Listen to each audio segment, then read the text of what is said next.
The skies were dark tonight because of all the stars. Here at the fair to end all fates. Here comes our glamorous guest now. Why, it's Grand Duke Gaspard. Some say he's the rightful heir to the throne, but I say he should have left that mask alone. And here comes Briala, looking particularly provincial. It's so cute when elves try to dress like people.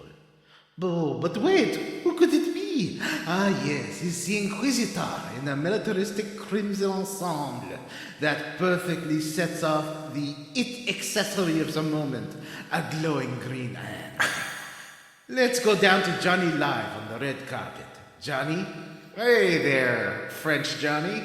It's me, Johnny, live on the red carpet, and I see Sarah is there, also wearing that glamorous crimson getup.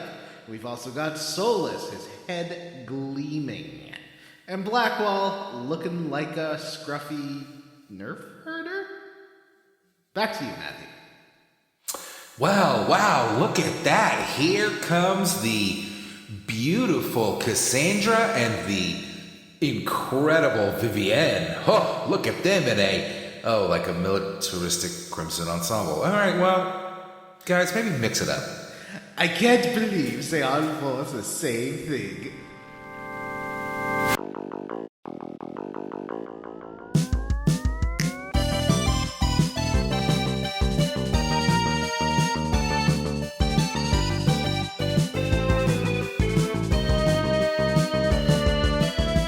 Hey everyone! Guess what? It's a Johnny hosted episode, so something has gone horribly wrong. I didn't say wrong. I'm your host, Johnny Brandon, and with me, as always, is Matthew Van Zandt. Maybe not always, He's but I glamorous. am here tonight. Look at him strolling down the red carpet. Usually. With me as that most of the gold lame time. suit. It is sparkling, and you've got those TI glasses. A great job. Vanessa will be joining us shortly, hopefully, and once she gets off the toilet. And Jim is out of town. Had to get out of the Square Roots house. Couldn't take it anymore. Said we smell bad. Mm-hmm. Said that we keep touching him when he doesn't want us to touch him. It was kind of a fight. Is he coming back? He accused me of doing that, but I consensually touch. Unless I'm drunk. Cut that out. Me. I'm cutting it. Yeah, cut that out, Johnny. I had it last weekend. I hope it's your weekend because Jim went out of town. Yeah, it's mine. It's mine.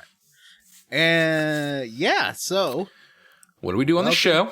We, on this show, play one of your favorite RPGs. Sometimes not. Sometimes it's an RPG you don't like very much. You just gotta... Sometimes it's not even an RPG. Sometimes it's especially this year, 2024. Are these even RPGs anymore? And Artie in the Discord says that in most games you play the role of someone and that they're all technically role-playing games. And you know what? I agree. The idea that you have to have stats that you upgrade in order for it to be an RPG, I don't think so, pal. In Tetris, you Uncharted, play the role of Master RPG. Dropper. Bayonetta, RPG. Mm-hmm. Tetris, not an RPG. Oh. Dr. Mario, RPG. Well, anyway, so we talk about them when we play them, and they plump when you cook them. So before we get into the other segments, why don't we test the temperatures of this piping hot gaming news? I've got hot gaming news. All right, let's listen to Matthew's HGN. Absolutely fucking bonkers looking Pokemon with guns and crafting finally came out. Yep, that's right. The game that everybody laughed about and made fun of actually got released and is quickly becoming one of the most popular games, at least in North America. Mm-hmm. Pal World. A world full of pals. So there has been some controversy because the people were crawling through the Twitter of one of the I think like the main dev, and he said how like easy it would be for AI to generate new Pokemon. and people are saying, "Oh, you can tell this is part of a Psyduck on this one beastie, and there's like a Ribdor claw, and that one's a official fin."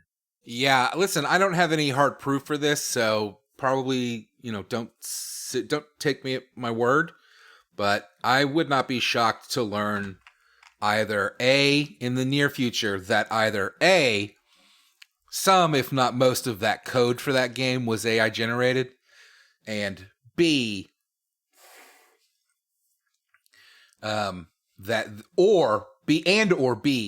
that some, if not most of the code for that game was straight up swiped out of other games. It does look like an asset flip. Like, it looks like generic beach. From what I saw, it looks a bit like a Star. What's the wait? What's the name of that game? It's not Honkai Star Rail. Yeah, no. Honkai Rail. No, the other one. But I'm thinking the other one. Genshin Impact. Yeah, it looks very Genshin Impact-y, except that you Impact? make your not Pokemons do the crafting. Yeah, you make your not Pokemons mine for resources, and also I guess you get gun. It looks like your character looks like a Fortnite character. Listen, I'm just going to go ahead and throw this out here now. It is aggressively not something that looks like I will enjoy. I don't like crafting as a main game mechanic loop, nor do I like pals, I don't like Monster Gathering games. Runs if they're demons, like it's hard for me to like, or Shin Megami Tensei. Those are a little different. Some of them have penises. Yeah, it's not that. Penises. It's that what you're really doing in Persona and Shin Megami Tensei is those things are just like they're the weapons. Really, you're not really collecting monsters like to fight for you. You're collecting weapons for your characters. It's a different gameplay loop, is what I would say. But the point is, so I just want to get that out there because like I don't want to like crap all over the game and be like, looks like a real piece of shit. But it does not look like something I would like. Hey, it's Vanessa. Oh, hi. Hey, we were just talking about Pal World. Have you seen anything about that? I saw many things saying it was Pokemon with guns, and then Vanessa's mom said to me, why are they making a Pokemon game with guns? And I had to be like, it's not a Pokemon game. It's just a game that everyone is calling Pokemon with guns. Mm-hmm. I definitely am getting a little exasperated with the some of the reaction that I'm seeing online that's like, see, Pokemon Company, people who make some of the best-selling games of all time, this is how you make a game fans want. This game's doing better than Pokemon. Like, grow the fuck up. What? Yeah. What about it is a game that fans want? A cheap asset flip? Come on, grow up. Pokemon with guns and crafting, I guess. Like, that's what fans want.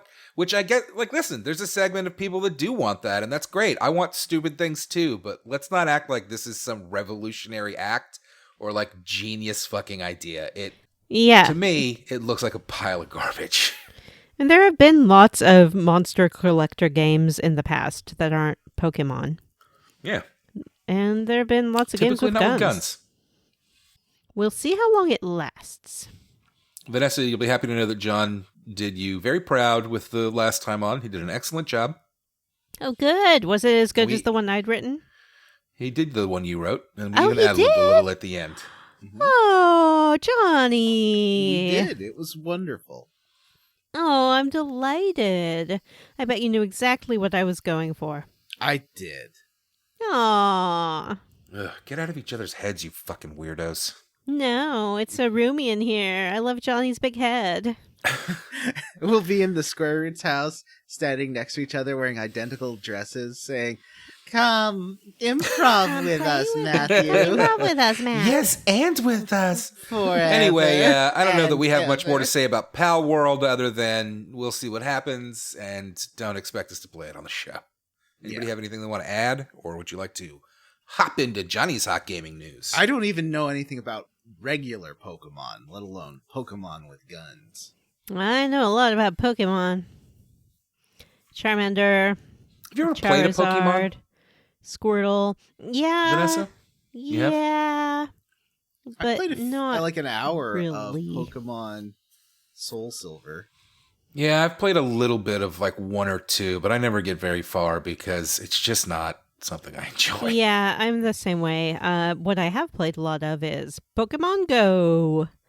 It's Yeah. still on Yeah. my phone, and sometimes I open it. I've played a lot of Pikachu and Smash Brothers. Does that count? It's true. I watched a lot of Digimon when I was a teenager. Isn't that Pokemon with guns? Isn't there a rabbit with a gun arm? Yeah, basically. but it's, kind of. I mean, they definitely do have like cannons, and some of them do have like cannons and stuff, but that's more of like a design thing or like their big attack. It's not like they're sniping each other. It's not a militaristic. Imagine if they were. Man, canine Pokemon. And then it's like a dog, and it's got like an 8-timer on it. Wow, that sounds kind of cool. No, it sounds fucking terrible. Yeah. Guns are lame. Pokemon have like fire and water powers and pollen powers and sing-song powers. Why would you want to replace that with just like a gun? Powers are cooler than guns. All right, Johnny, do you have any hot gaming news for us? I do. I can tell you that Microsoft, now that they are the wondrous, the wondrous benevolent rulers of Activision Blizzard. Yeah. When did they acquire that? Like 3 months ago? Yeah, 3 months ago. Are like, now as our first action as the true rulers of Activision Blizzard, we shall generously lay off 2,000 employees. 2,000 people, including some like head honchos or like the chief, was it the CEO, like left, and it is some bunch of founders left. Like, it is real nasty. Like, why did you do this? Just to kill your competition? Yeah, what I don't get is you buy a company, and a creative company, theoretically the value is in the people because they're the creative minds that have come up with the products that made you want to buy the company, and then you get rid of those people.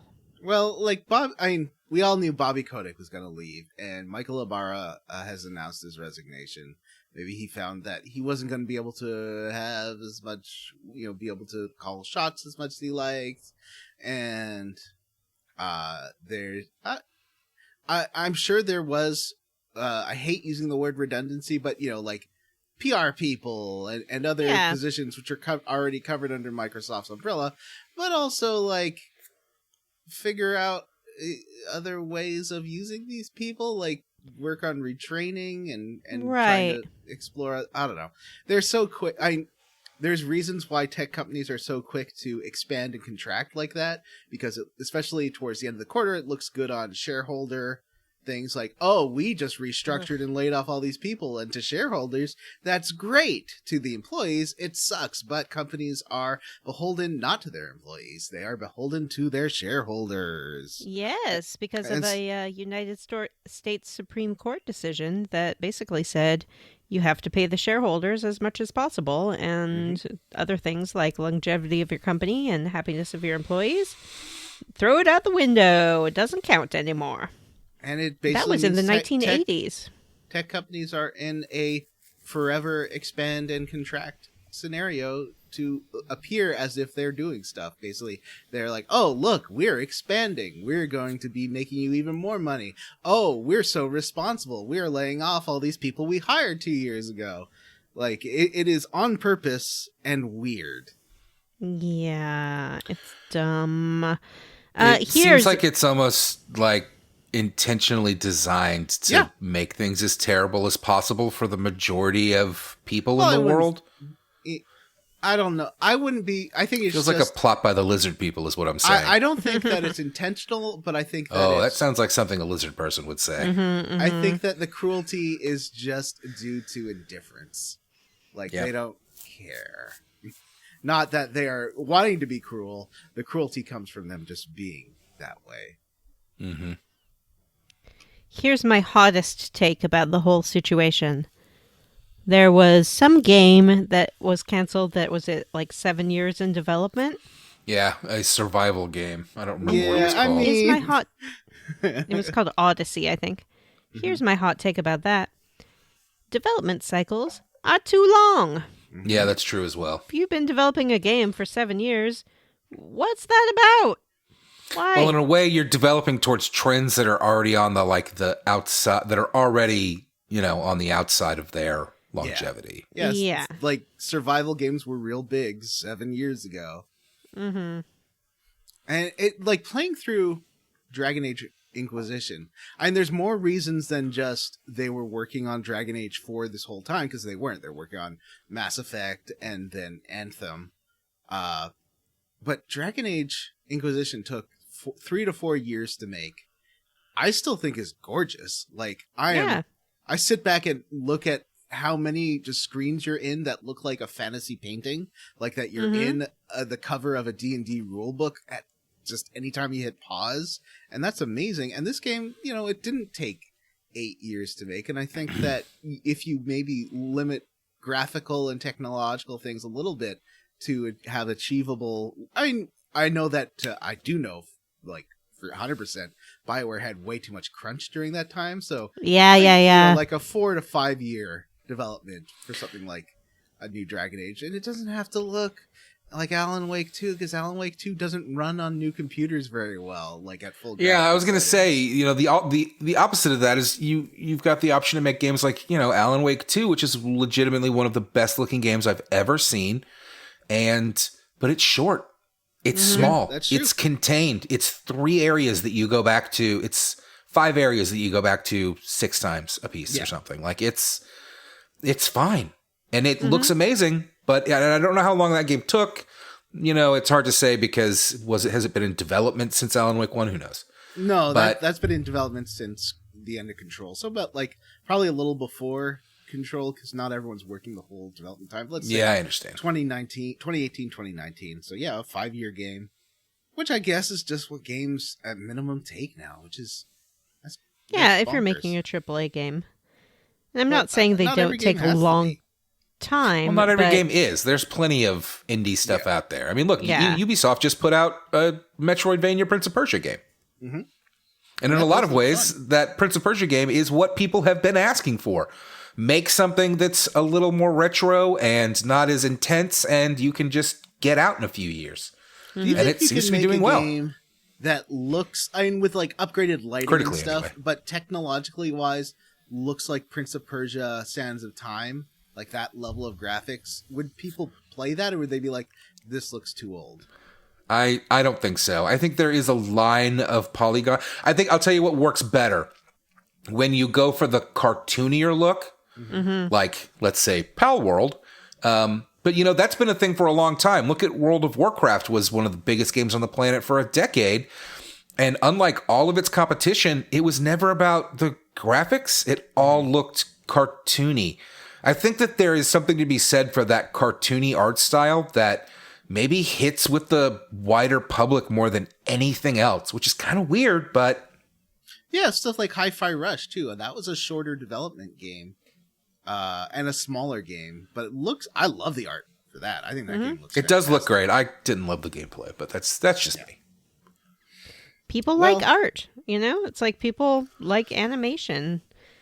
And not because it looks like as realistic as it possibly can. People don't really like that. They like to see the hand of an artist sometimes. They like to see a vision, a style, something like that. Same thing with practical effects, Star Wars has refigured that out in recent years to some degree. Yeah. Like, maybe we just want to see puppets. We love it. Maybe we love like a puppet. puppets. Yeah. Vanessa, Yeah. did you bring any HGN for us to share? Oh, that's a great question. No.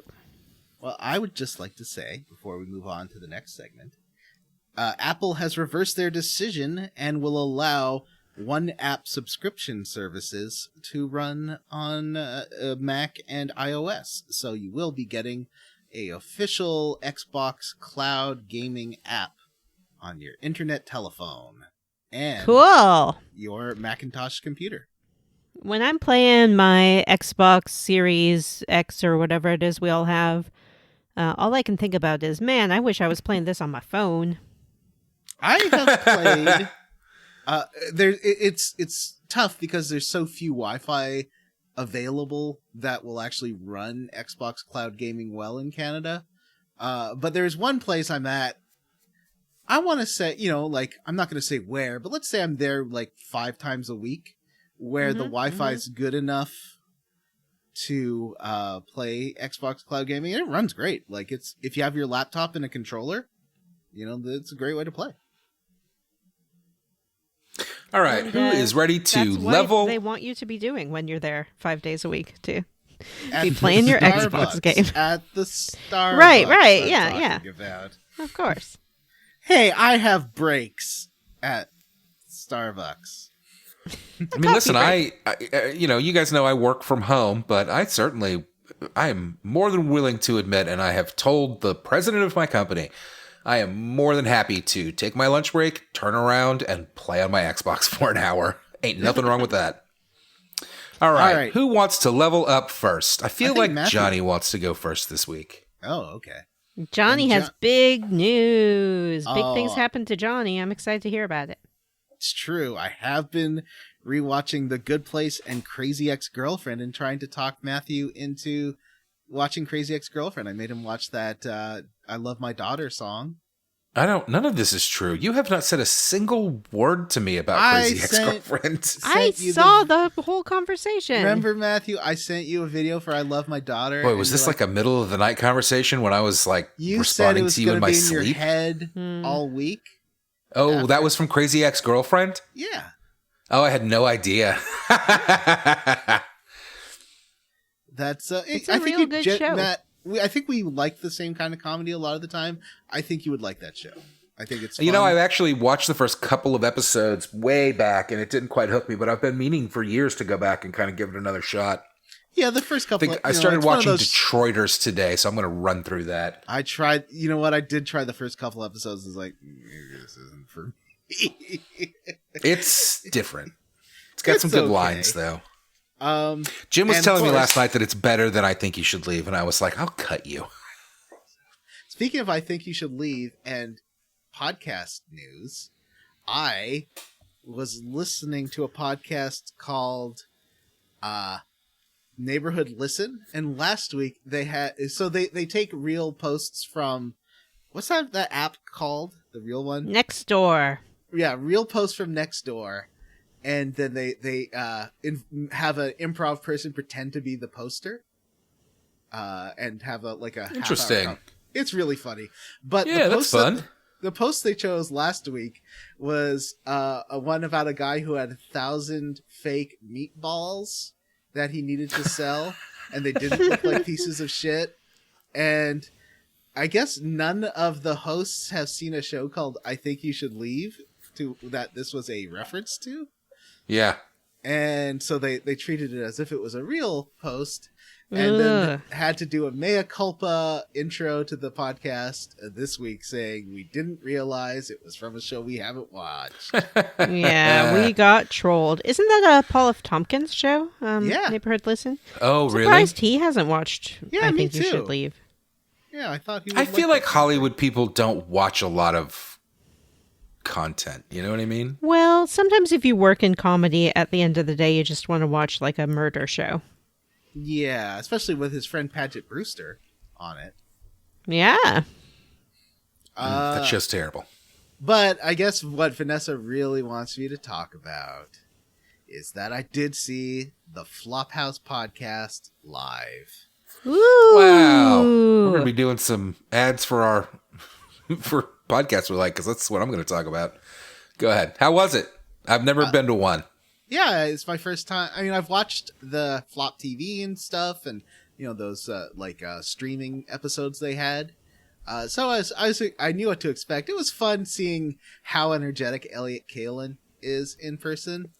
He's great on stage. He's so tan. I mean, you just get tan living in California, but it's funny how tan he is now. He's so tanned. Yeah, but he has a lot of great physicality. He reminds me of like Peter Pan, not just because he's small, but he has that very sort of like cocksure, strutting around kind of thing. I kind of do the same. I mean, Like a as chihuahua. bit, I kind of do the same thing too. A very physical humor, like say crossing a street in a silly manner. Boy.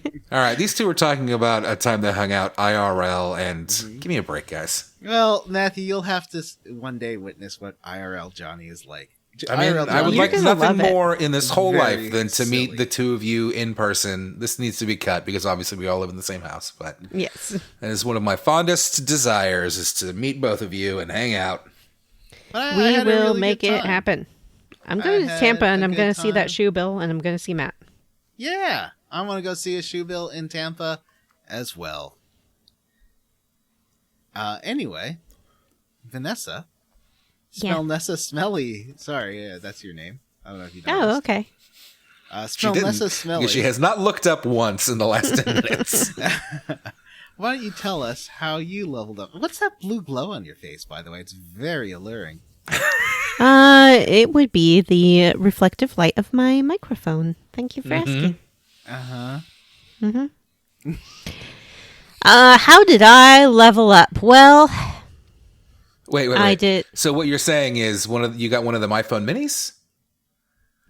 iPhone Mini. Get it? got it. Microphone. Oh, yeah. I don't know. is it Terrible. an iPad? That was a real stinker. I couldn't see what Vanessa was holding up. Yes, it's an iPad. Okay. All right, Vanessa, tell us how you leveled up. Well, two things to do with television. One Thing By number choice? one. by obligation. The one by choice. I started watching a show called The Leftovers. Ooh. This is a show I had heard about for ages and kept hearing it was very good. And I knew it had actors on it who I like, but I'd never gotten around to watching it. But Like now I who? have. Like who? Great question. Like Carrie Coon and what's her name? You know, I love her, and her name is Aunt Elizabeth. Dowd. Barrett Browning. Elizabeth Barrett Browning? Yeah. No, her name's Aunt Dowd. This show is by Is she Damien well Lindelof. endowed? Sorry? Nothing. This show is by Damien Lindelof, who co-made Lost, you know, that guy. And Alias? Actually, I don't know if he was part of Alias. I don't know if he was an Alias. He did Lost, he did Watchmen, he Star Trek. did Star Trek Into Darkness. Mhm. He did Prometheus. He does a lot of things. He's a producer. He's a writer. He's just a guy about town. And it is about a Earth where 3 years prior to the start of the show, 3% of the Earth's population vanished in a rapture-like event. Ooh. So, yeah, they're just gone. And then the show is about the people who are left behind, essentially. It's kind of like Oh. Left Behind. Yeah, I was going to say, Except- this sounds a bit like Nick Cage vehicle Left Behind. Left Behind. Or It's a Kurt Did I ever little tell you bit guys like that I read all those books when I was a teen? I've heard they're No. okay. I've heard they're not that bad. If you take it as like a fantasy, they're not that bad. There is a lot of it's really preachy. Yeah. Well, this is not preachy. presented from a religious perspective, although there are religious characters in it. And it really is just kind of about how society continues to go on or not go on after this event. So there's a lot of like cult people who have sprung up, Sure. a lot of I mean, questions. If something Sorry? similar to the rapture happened, I think a lot of people would be like, I mean, even I'll be honest with you, if whatever percentage of the population just vanished one day, I would get my ass to church. Yeah, absolutely. And But, so but isn't part of Christian lore that you can't? You're fucked at that point. Yeah, it's like, it's well, over. Well, fuck you then, God. Fuck you. I'm gonna Yeah. keep being super gay. Mhm. Yeah. Well, and part of what's interesting is one of the characters is a preacher who is on this campaign to prove it wasn't the rapture because lots of people who went were, convicted murderers and Like, it was just everyone. It was like a random sampling of everyone. So he's like, this But can't convicted have murderers been... can still be saved. That's why Christianity is Apparently. such a bullshit religion. Cut that. But yeah, he's basically saying, like, it wasn't just good and innocent people who were taken. It was, like, just, it seems totally random. So there's sort of the element of people trying to figure out why this happened, people coping with it spiritually. But then it really just follows, like, this one small town. So it's not a show about, like, it touches on some government efforts to figure out what's happening and academic and religious, but it's mostly just about these people living their lives and trying to move on from it and how successful they are or aren't. And other sort of supernatural adjacent things kind of happen, but it never really lands one way or the other. You know, How much Jared Padalecki is there? Jared Padalecki, yeah, he shows up and he's like, Dean, you're my brother. And then this other guy is like, I know, Sam, but we only hurt each other. No, we don't. I love you. You're my brother. Vanessa, would it give me good place points or bad place points of sometimes when I feel sad and I want to cheer myself up, I look at Sam wearing the old man wig that he had in the last episode, and I feel better. I think that would give you good place points because it's something that I'm sure not only brings joy to you, but to many people. And I think that everyone who was involved in that happening, either directly or indirectly, should be very proud of themselves for bringing joy into the world. It's so bad. So it's an interesting show. It's a little bit frustrating. If you didn't like how Lost didn't give you answers, then you're definitely not going to like this show because it's all about being as ambiguous as possible.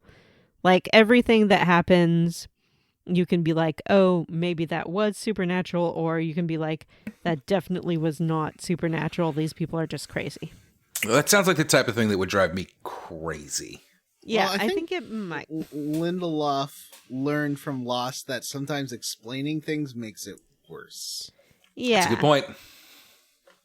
So I watched the first season. It's very sad, but I couldn't stop watching it. So you take that as you will. And then the second season is about mostly the same characters, but they've moved to this town in Texas, which is the only town in America where this event didn't take anyone. And so it's weird. become sort of this spiritual mecca.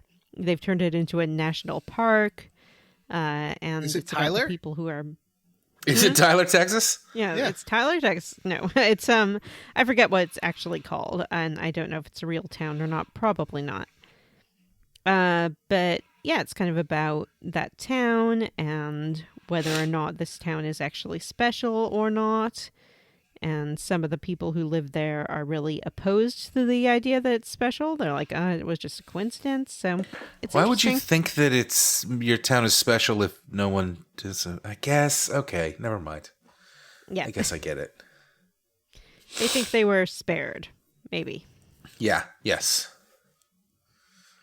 So it's interesting. It's on HBO Max if you have that and are interested in checking it out. You may as well. What else are you going to do with your time? The other show I watched, this one out of Abblegation. Obligation. Every series of The Bachelor or The Bachelorette, I watched the first episode of each season and never beyond that, so I can present... Excuse me? Except if Adam Jr. Didn't you watch that whole Adam Jr. season? Or I until watched- Adam Jr. left? I watched it until Adam Jr. left, and then my heart was broken, and I couldn't watch it anymore. So I always watch the first episode to see the parade of men and or women, depending on which puppets. season it is. Or puppets. This season, it wasn't one of the best, I got to say. The Bachelor himself seems to mostly just be like sad is kind of his thing. He's like a sad guy. Gosh. And Well, One I mean, thing that of note, works for though- you, like a David Dasmalkian kind of guy, right? I do. You're right. That's a great point. The trouble with this particular Bachelor is that he's not a character actor, and that is really essential to my type. And a lot of the women this year, like absurd amount of them, are Canadian. So that's fun. Do they have, like, I guess they have to have passports to be, or like American citizen to be on the show, right? No, some of them don't have citizenship, I think, but Oh. they probably do have passports. I guess they get a work visa to appear on this show. One of the Canadian women emerged from her limousine waving a Canadian flag. Gross. Fun fact about the Canadian flag, it is copyrighted. So Oh. you Have to blur it can't out? show it on American television without Are you- blurring it out. Are you Yep, serious? I am serious. So I What? guess baseball and hockey have like a deal where, because they always are flying the Canadian flag when they're That seems when Canadian stupid. teams are playing. Things are a little tricky when it comes to this Canadian flag. You're allowed to show it if it is appearing naturally. Like a Canadian flag in the Oh. wild, you can film that and, have it in your shot, not an issue. However, Once if in it's this Blame Canada on South Park the movie. I'm not sure about that. What I would guess is that because it would either fall under parody or because they draw their own little Canadian flags, it's not the exact representation. I don't remember if they used an image or not. Maybe they paid a licensing fee. I do not know. But because Why of the would you? nuances, Why would Of you know these- about that? I wouldn't know anything about that. Because of the nuances of this particular flag, she had to blur it, so she emerged from the limo waving a blurry-looking red and white image. Well, a little bit of instrumental "O Canada" played, and then she lovingly tucked her flag into the Bachelor's shirt, and it showed him standing there with a big blurred-out red and white blob, and it was magical.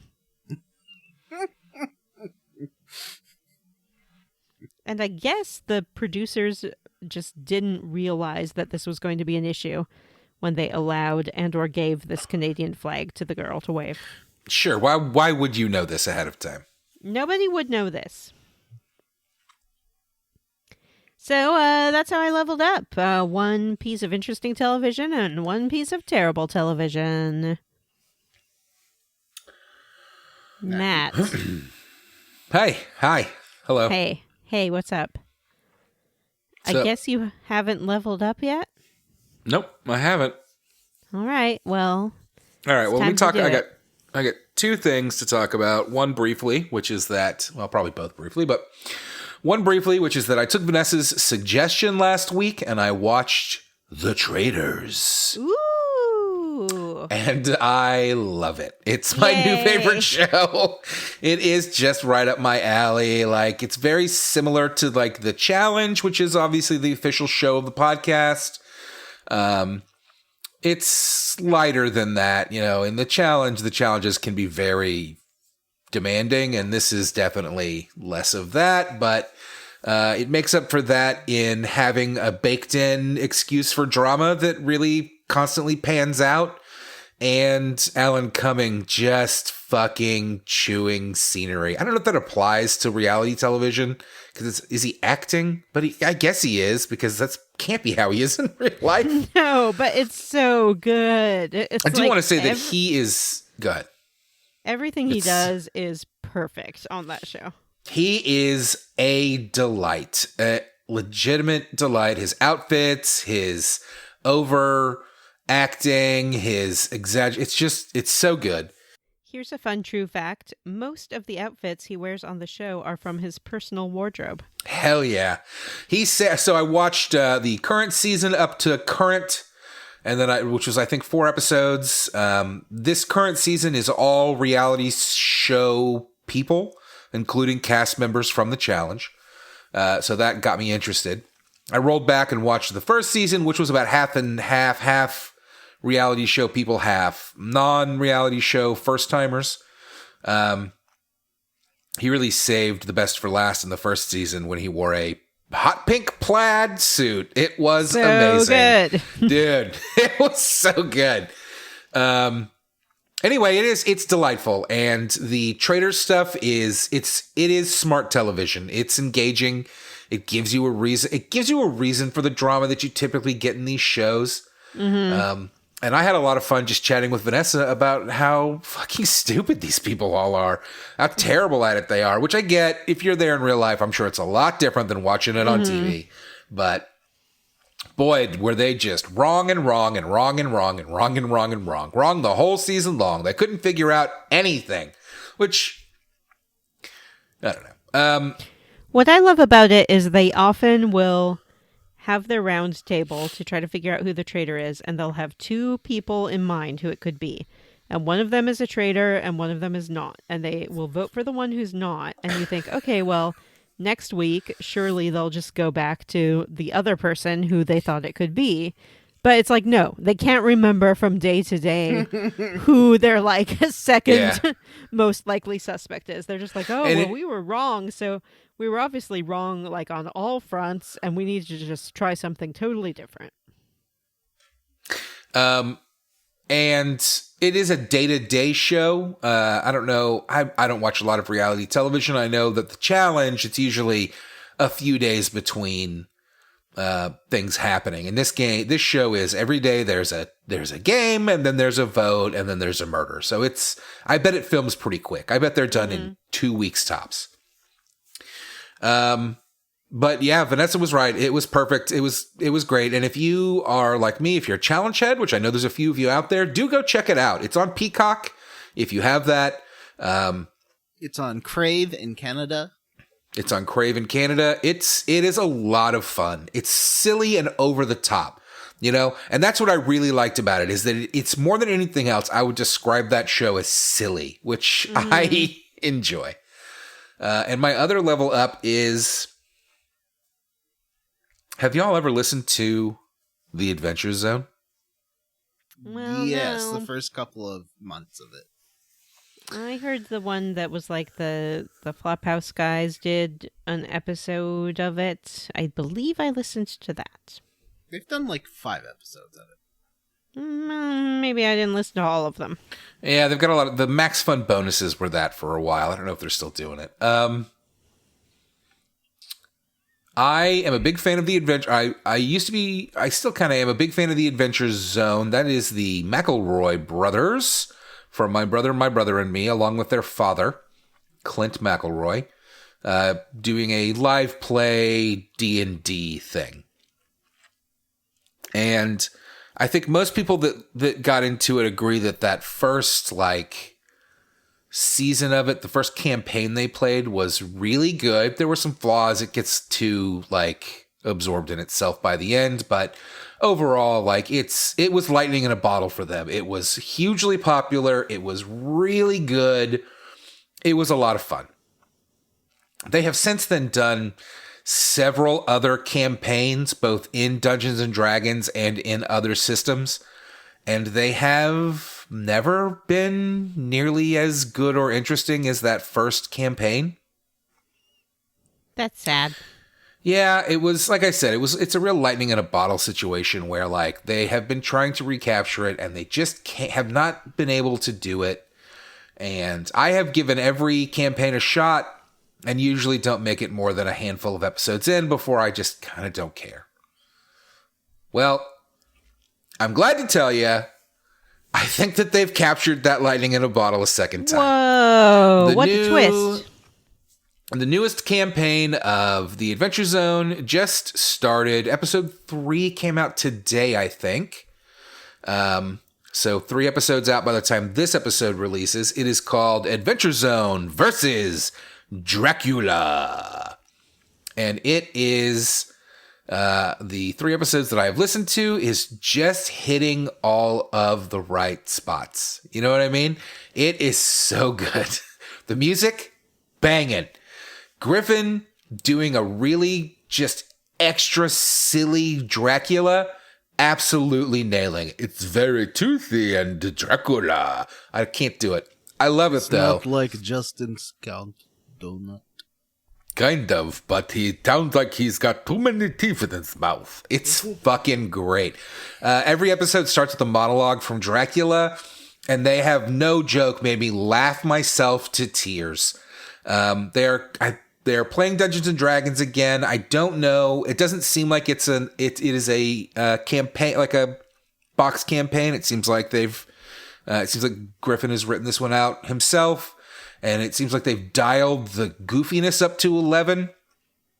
And that's kind of all I have to say about it. It's really good. And if you enjoyed that first season and fell off like I did, or that first campaign and fell off like I did, now might be a really good time to dive back in and give the Adventure Zone a shot, because I have listened to the first 3 episodes, and I got to tell you, I am enjoying the ever-living shit out of it. Like, it has got me excited for the Adventure Zone again in a way that I have not been in 6 years, or however long it's been since they started. It's good stuff. Very silly, you know? Do you think they missed a trick by not running this campaign on the Vampire the Masquerade system? No, I really don't. I think that when it comes to live play stuff, I think Dungeons and Dragons is weirdly like kind of perfect for that, because it is a lot of like dice rolling, but it's not overly complicated. Dungeons and Dragons is a really refined system, particularly 5th edition. It's a very refined system that really gives you both like the ability to kind of do whatever you want, but also to make it work mechanically. And stuff like Vampire is great, but they've done other systems that are very story heavy, like Vampire, and honestly they get kind of boring because it's just a lot of people talking to each other. And Dungeons and Dragons really works for, all right, let's roll into combat and start hitting some dice, and it works. There's a reason that Dungeons and Dragons is the top dog, and it's not just marketing and longevity. It is not the first tabletop RPG. I think Call of Cthulhu is older than Dungeons and Dragons. Dungeons and Dragons. But anyway, I think that they have finally kind of recaptured that fun of the original seasons of. It's kind of hard to explain listening to the Adventure Zone why it was so good and why it got worse. Like, learning curves on systems don't help, and also them all kind of taking themselves too seriously didn't help.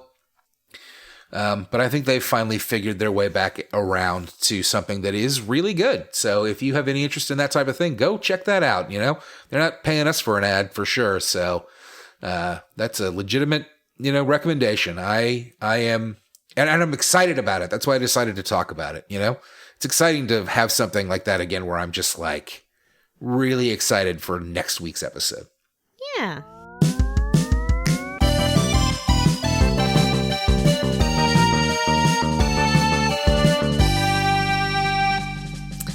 All right, well, that's how I leveled up. And is there anything else we should talk about before we dive into the quest log, the journal? Well, there's one thing, but let's start the quest log first with Matthew's traditional quest log theme.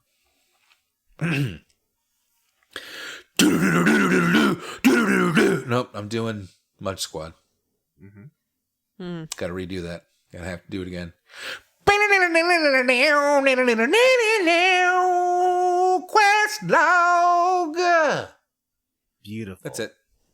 So classic. Take me down to Questlog City, where the quests are good and the girls are pretty. That's copyrighted. Can't do that. And Matthew's too good of a singer. Enter Questlog. You're too good of a singer. Spotify again. To sing Questlog, to sing copyrighted material. It's safe for Vanessa and I to do it. Up How dare you!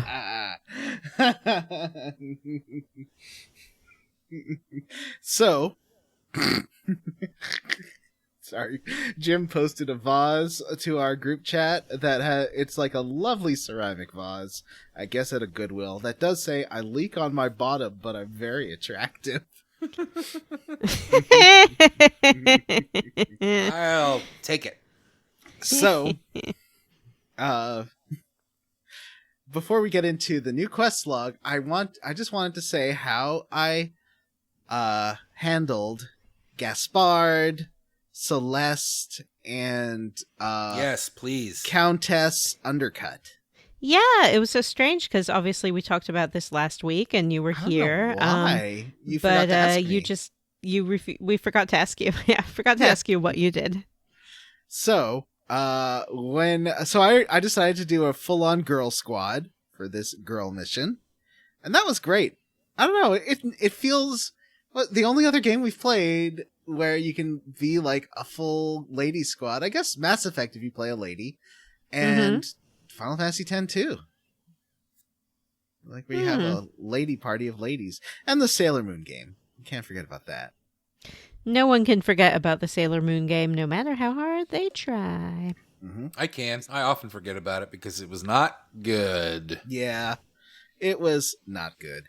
So, we all showed up to the ball, and let me tell you, I got a message saying that they think Kunari are little more than animals. So I got immediately -15 court favor. Oh my because god! You're a Kunari. I was going to say I brought Iron Bull along. I didn't have that problem. But I am a Kunari. Racists. So it took a lot of work to get that court in my favor and wrapped around my finger. Vanessa, this is a realistic game, so yeah, racism is definitely a thing, and also homophobia, definitely a real thing that exists in this world for some reason. Yeah, that's weird. It is fucking weird. So, my beautiful Kunari decided to charm everyone with her talented knack for word games and clever, subtle double entendres. Ooh. I know it's double. I'm trying to sound American. And, she did great. Anytime people are like, so what do you think of the game? And, Boraxet was like, I love it. I love playing the game. It's so much strategy. Her and Josephine just started gossiping about it. Oh, it was really fun. And I agree with Vanessa. Best part of this game.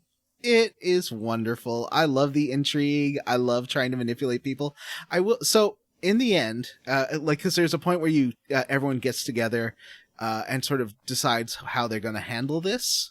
And I decided to, my goal was to get Gaspard in to replace, Celeste, to let Celeste get murdered, basically, and then get blackmail against him so that Briala could be the one running things behind the scenes.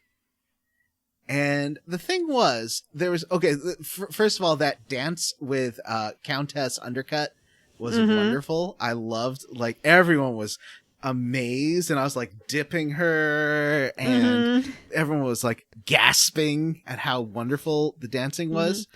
Yes, we love it.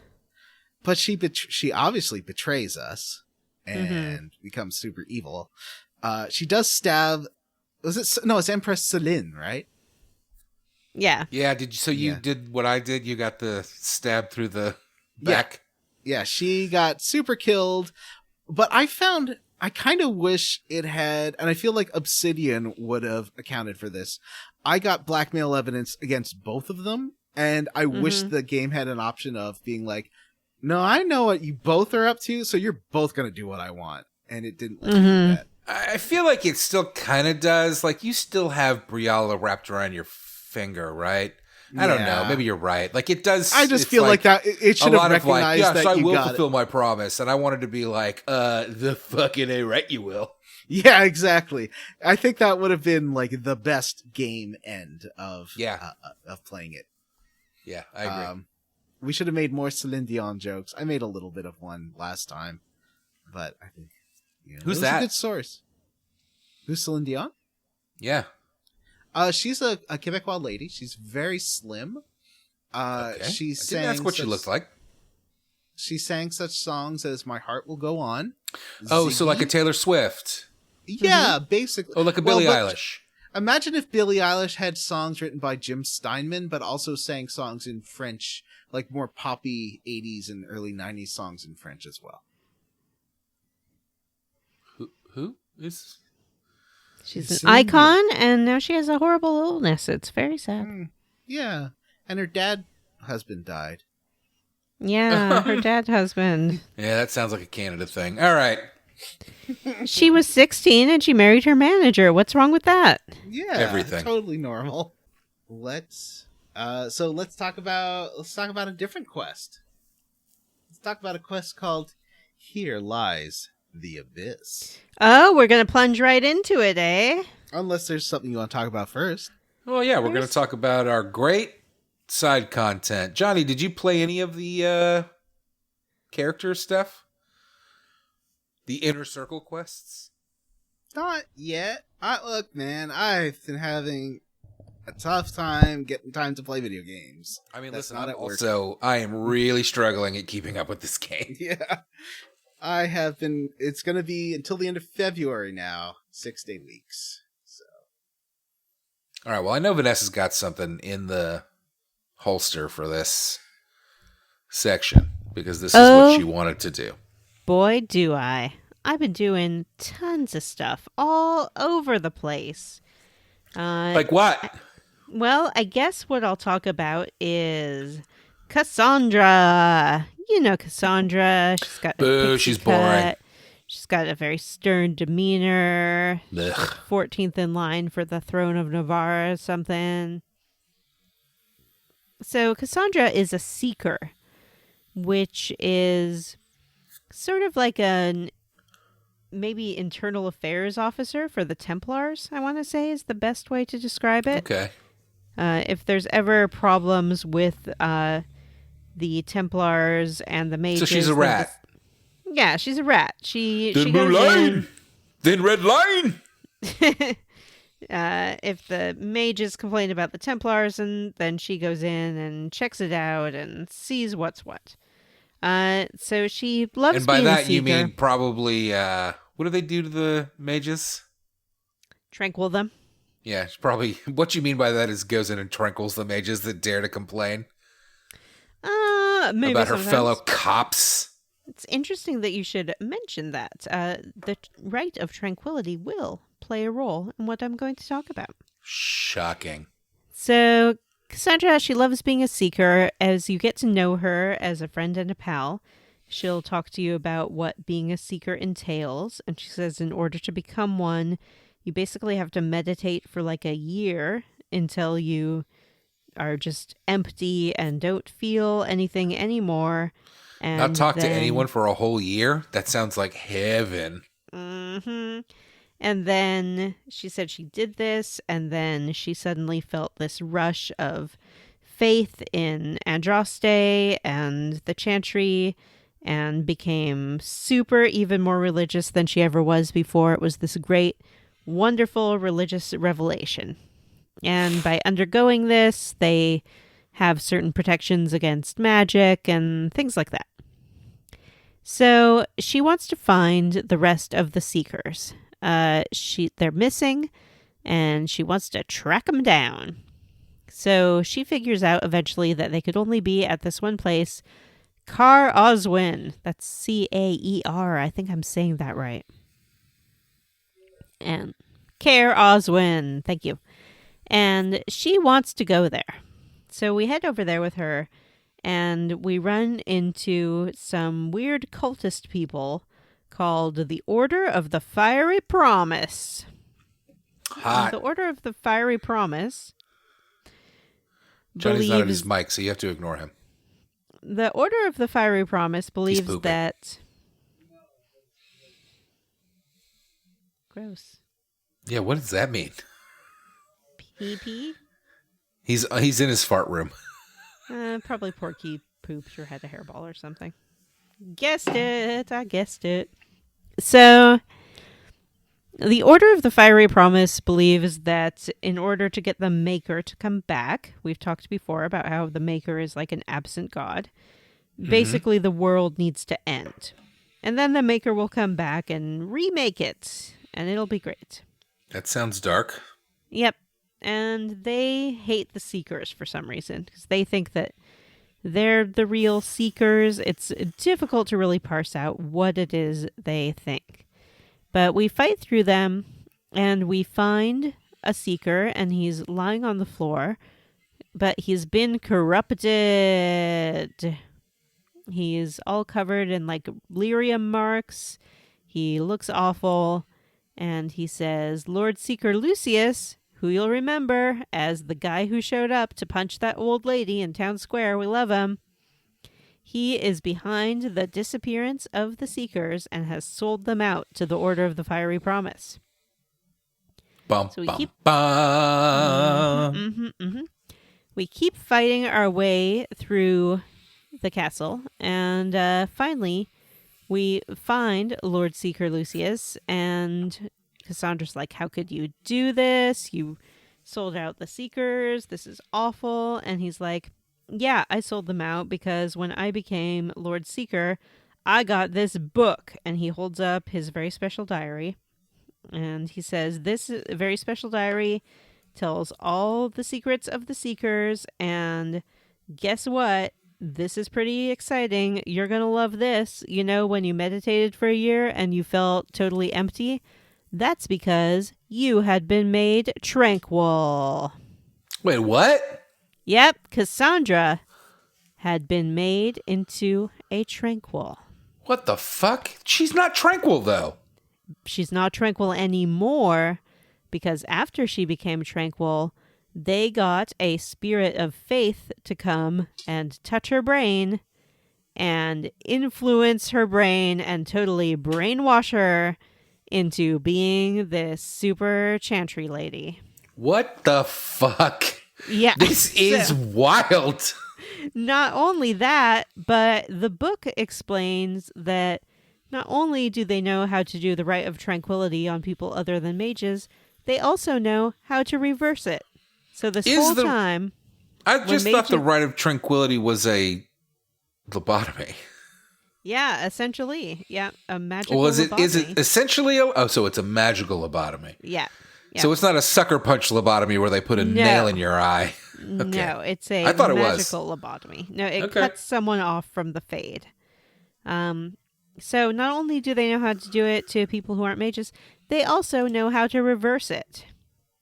Wow. And Lucius is like, this is, the Seekers are a lie. It's terrible. We fight and kill him. And why? Then seems like he's on the right track. Nah, because he's like, I'm going to kill you. I'm going to kill everyone. We're going to burn up the world and restart it, just like these crazy cult people want to do. This makes sense to me. What happens if you kill Lucian in the fight at Haven? I believe that either that Lucian or this Lucian is not the real Lucian. So I think that the deal is they're like, yeah, there's like this demon pretending to be Lucius, but this dude's the real Lucius. Or perhaps this dude is the demon. I'm not totally clear. Regardless, we kill him, and Cassandra takes the book, and we meet her back in Skyhold. And my mage character was like, what the fuck? You know how to reverse tranquility? Like, you gotta do it. This is the worst thing that you do, is make mages tranquil, and it's time to get reversing. And she is kind of on board with that. She says that she thinks that there should be some studies first to make sure that it's going to be safe to reverse it. And she wants to keep it a secret until they're absolutely sure that they can do it, because they don't want to cause, mages to riot even further. But basically she's like, yeah, I think you're right, and that we do need to reverse it. And I can't believe that I was made tranquil, and this faith that I thought I got from Andraste was just a spirit. And she asks for advice about what I thought she should do about the Seekers. And I said, yeah, you can rebuild them maybe, but just make them better. Like, don't do this shit anymore. I feel like you get the opportunity to do that to like every group in this game. Yeah. So it's rebuild them and make them better, others, or make them part of the Inquisition. Those are your options. Or get rid of them entirely. So I went with the rebuild them, make them better thing. And she's like, yes, I can rebuild them and make them better. I can't do her accent. So if Anders Weird. Just imagine that you're doing Alan Cumming from The Traitors. Yeah. Because Scottish accent. I meant to mention that in my level up, is that last week Vanessa kept doing Alan Cumming and it was a French accent, but when I watched the show, he is very Scottish. Yeah. She's talking in a brogue. I can't do it either. Let me think. Closer than Vanessa. Oi, it's me, Alan Cumming. Or Nope. Nope. Ack. No. Boy, that sounds like it sounds like you're doing a terrible Hispanic accent, and frankly, this is racist. So Vanessa, Yes. if Anders survived the events of Kirkwall and the whole the blowing up of the church there and all that, Mm-hmm. do you think if it's suddenly discovered they can reverse tranquility, do you think he'd be like remembering how he killed his tranquil boyfriend? Be like, oh. And then, that's tugging his collar. I feel like this game is really blowing up a lot of its own concepts in it, which is interesting and an interesting thing to do. Mm-hmm. Where you spent 2 games with these. I guess it's not really an assumption with the the world telling you this is the way things are, and this game is very much like, actually none of this is right. Mm-hmm. Though also, I was going to say this earlier, like the first time I played Dragon Age Origins, I really didn't like it because I really felt like it was in a lot of ways ripping off Robert Jordan's Wheel of Time, and this game is just taking that to the next level. Like, does the really political people, they all call it the game, huh? Okay, sure. Yeah. Is that in Wheel of Time? Yeah, it's in fucking Wheel of Time. It's called Deus Damar, and it's a huge part of the fucking novels. Yeah. And also the whole concept of like, people can be cut off from magic, but we can reverse it. Like, come on. Like, they started off ripping off the Wheel of Time, and now 3 games later, they're like, we're really going to rip it off now. What if, when Dragon Age 5 comes out, they were like, by the way... 4? Do you mean 4? Robert Jordan was writing this the whole time. No, I don't think they'll do it for 4. I think they'll save I don't think twist that would be for good, 5. because, like, I would love if Robert Jordan had been writing this the whole time, but if this is what he wrote, then he just ripped himself off. That's not good. Have you finished this game before, right, Matthew? No. In fact, I think that I think this episode we hit my stopping point. I don't think I did the whole Abyss mission. Okay, we'll talk about it more. But the way that the post credits reframe this whole series is amazing, and the most shocking post credits thing since the end of Final Fantasy Tactics, where Ramza gets stabbed. Or is it Delita or Ramza that gets stabbed? Delita, where gets stabbed. The princess fucking murders Delita. Yeah. I think that's a remake thing, but I could be wrong. I don't know. That was shocking. I love that, though. That's one of my favorite things about that game, is that at the very end, it's like, hey, this woman that was the damsel in distress the whole time that you've held captive and now basically forced to marry you fucking murders you. Yeah, she hates you. She doesn't murder. She stabs him, but he kills her. She tries to, and then I think he kills her. Yeah, he kills her. She does stab him, but yes, he does kill her. But still, like, that's... Yeah, that's what quite a great game. What a fucking game. I kind of wish that 12, because you could tell 12 was going in that kind of crazy direction, but then Matsuno stepped down and they put in another director to finish it. And I feel like it stopped it from being as good as Tactics story-wise. It just had like your generic bad guy turned into a big monster. I mean, it's tough. I think that Tactics has one of the very best video game plots of all time. And, like, it's hard to top greatness like that. It can be done. I'm not saying it's unsurpassable, but... Vanessa, do you have anybody else you want to talk about?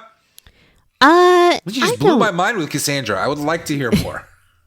Well, I do think it's interesting to be playing as a mage character and becoming friends with Cassandra, because oftentimes I will tell her, like, I don't agree with, what the Seekers are doing. I think the mages should be free. And she's actually pretty understanding about that. She's like, I understand why you would think that.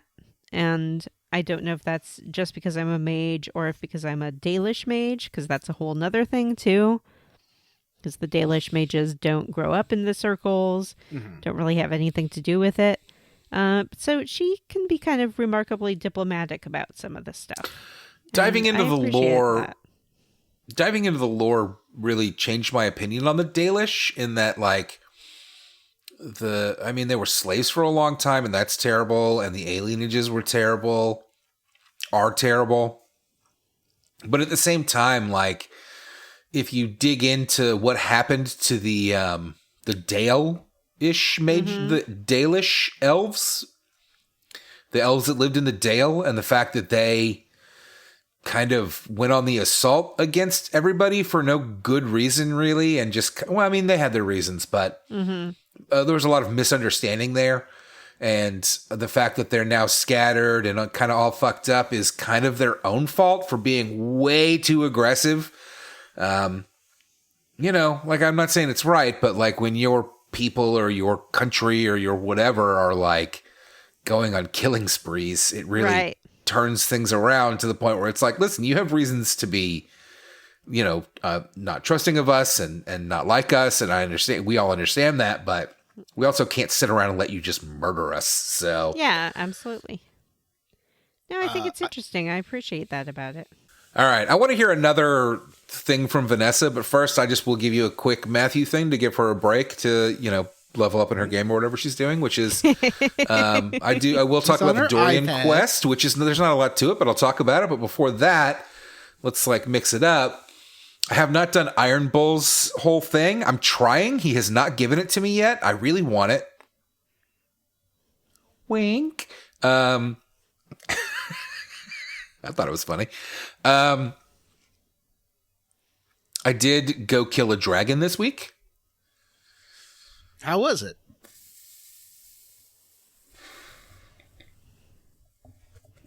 Sorry.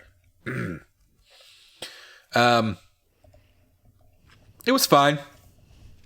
I had to go through all my potions, but I did kill that Drago, and that was fun. And having Iron Bull with you, I think, really makes this next level fun, because Iron Bull is having such a good time when you fight this dragon. Like, he is screaming yes, let's fucking do this.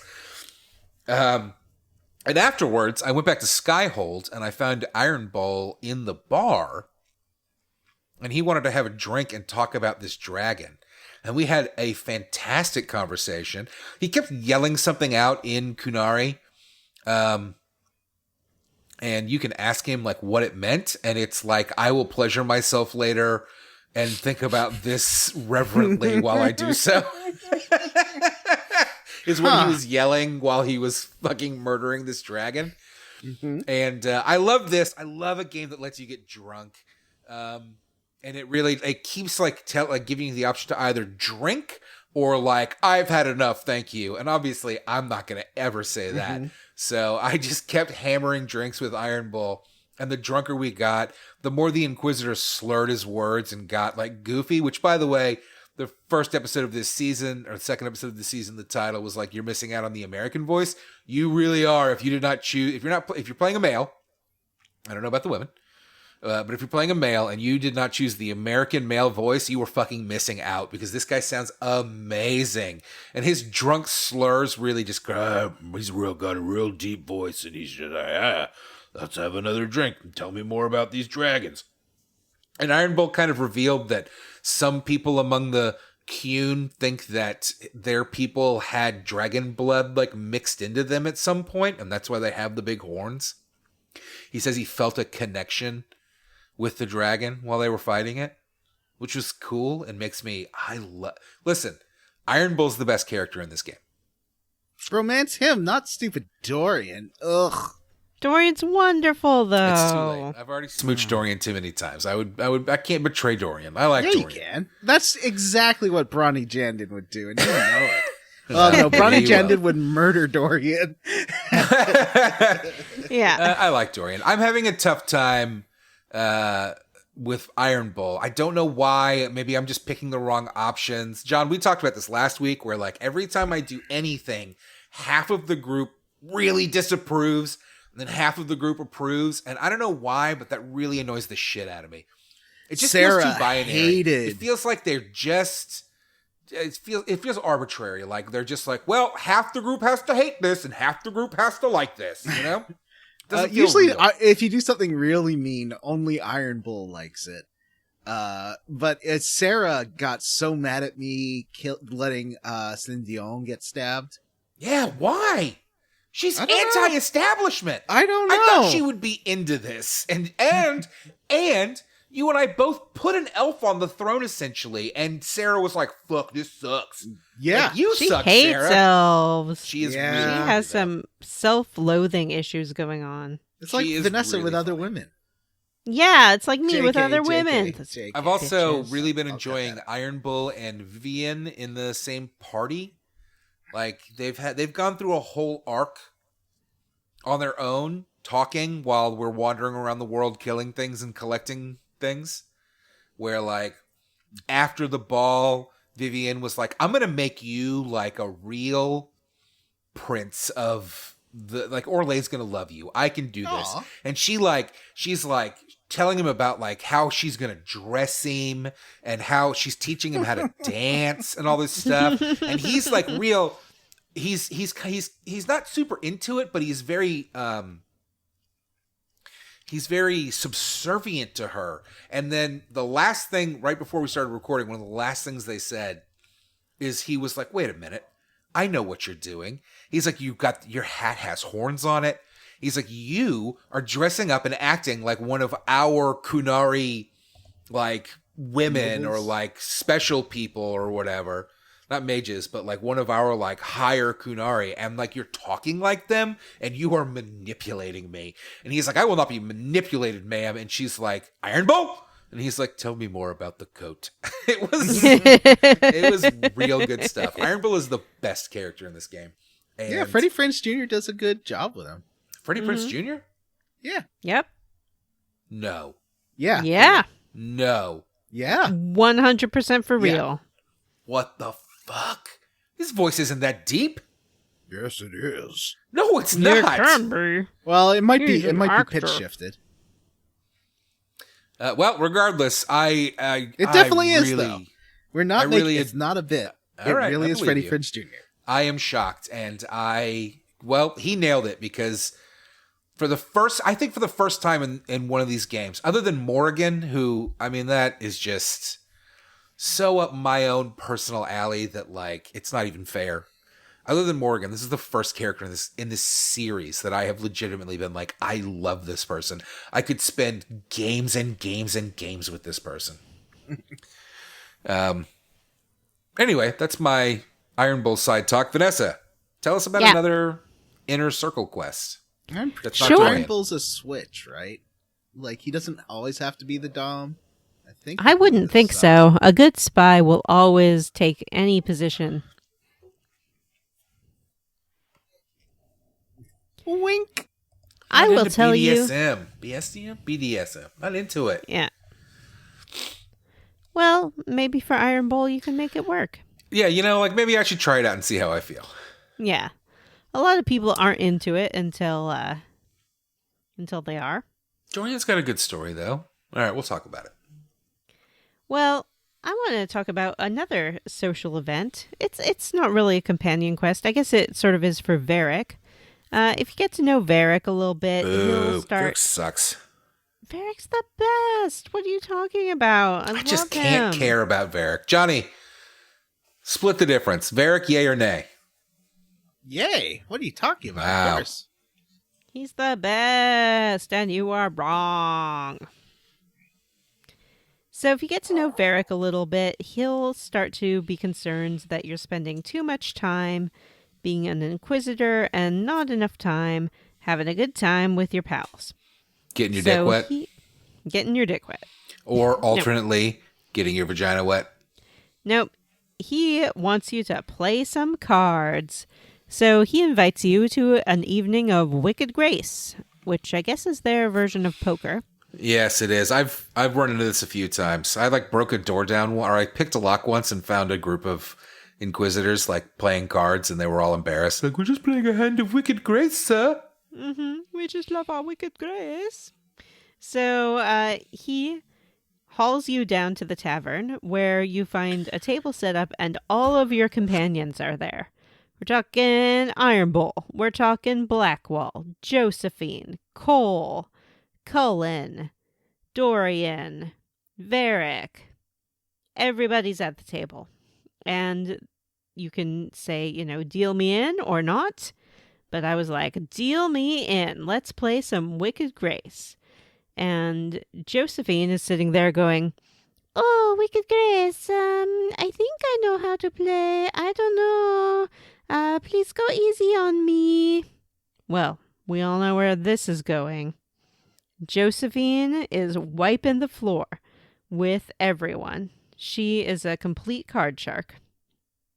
And at one point, it gets so bad that poor Cullen has nothing left to bet except the very shirt off his back. So it turns into a game of strip Wicked Grace, just where Cullen is concerned.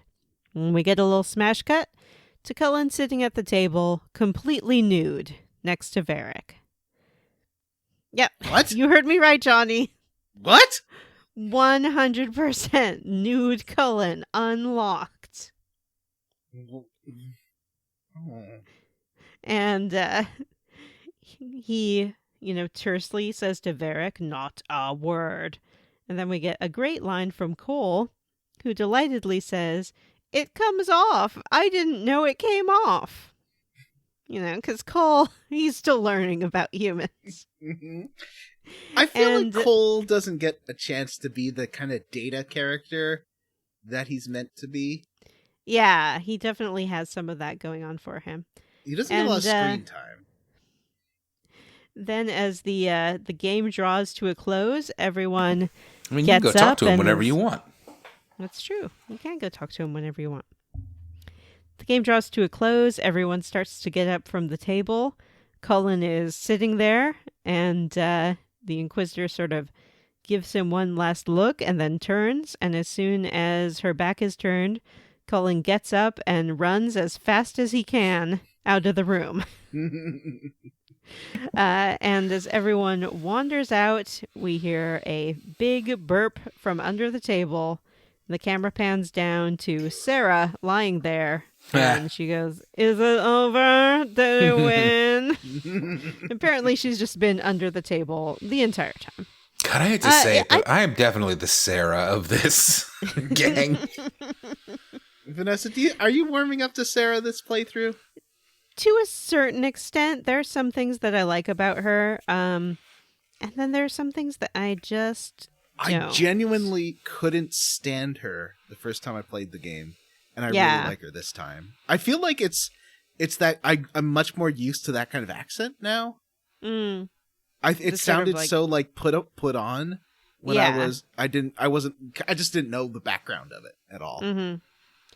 I think what's interesting about her is she is not into the elfy stuff, so it's interesting to be playing as a Dalish elf and having that dichotomy with her.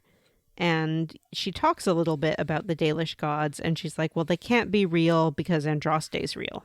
So she really, she's a little skeptical, but she's really Andrastian is kind of her thing.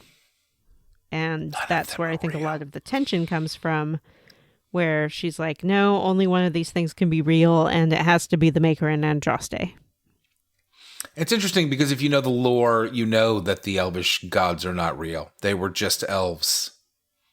How dare you? Those are my gods. This Okay. game will, we'll get into that later, perhaps in the series. And I'm looking forward to it. But I really enjoyed this scene. It was like your Iron Bowl drinking scene, totally frivolous, except in that it establishes character. But I think it really works. And I like having those moments in these games because I think it makes the stakes of saving the world a little bit higher, as crazy as that sounds. But it's like if you care about the people in the world, then the world is worth saving and you want the Inquisition to succeed. So if the game can make you care about your friends and companions, I think that's really important to kind of creating, like I said, higher stakes for this epic fantasy thing. I think that this might be the first of any of these BioWare games where I actually really love the characters, the companions, and am seeking them out every chance I get. Every time I go back to Skyhold, going back to Skyhold to talk to them. Iron Bull, really for me, it's Iron Bull, Dorian, Cole. I always go talk to Cole. Which is, I think Johnny's right that he could be a little more data and it would probably be a little better. The madness stuff is like interesting at first, but I think it wears thin pretty quick. Yeah. He does have some interesting banter if you take him in your party and just run around. The way he talks to the other characters can be fun. At one point, I had him and Dorian. And Dorian said to him, Cole, did you put a duck with like a wooden duck with wheels in my bed? And Cole's like, yeah, I'm sorry, but I couldn't find one that squeaked.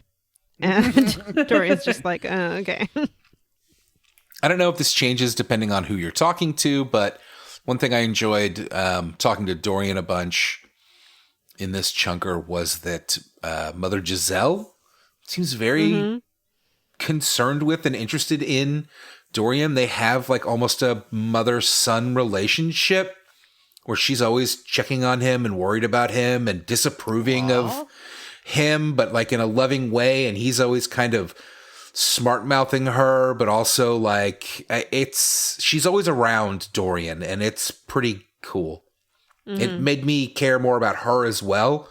And she's just kind of a side character that otherwise I don't think I would have noticed much or cared about other than her handing out missions to me occasionally. And singing that dope song. I really think this game absolutely nails probably the most important aspect of this type of game. Maybe better than any other game I can think of. I don't know that I've ever had as much like delight and fun as I did just chit-chatting with Iron Bull, like in this type of situation. All right, I know that Vanessa probably wants us to hurry up and get to the main quest for the episode. I might. But I refuse. Because first we have to talk about Dorian. Dorian. Now, as you all know, I'm playing as Brawny Jandon, a hunky, handsome, gray-haired, mohawked, giant handlebar mustached rogue. I mean, if he's the opposite of me, he would date twinks. Oh, true. Yeah, I mean, I didn't want to play a dwarf, and it wouldn't let me make him big and beefy, but if I had had the option, he would have been the same size as Iron Bull. You know what I mean?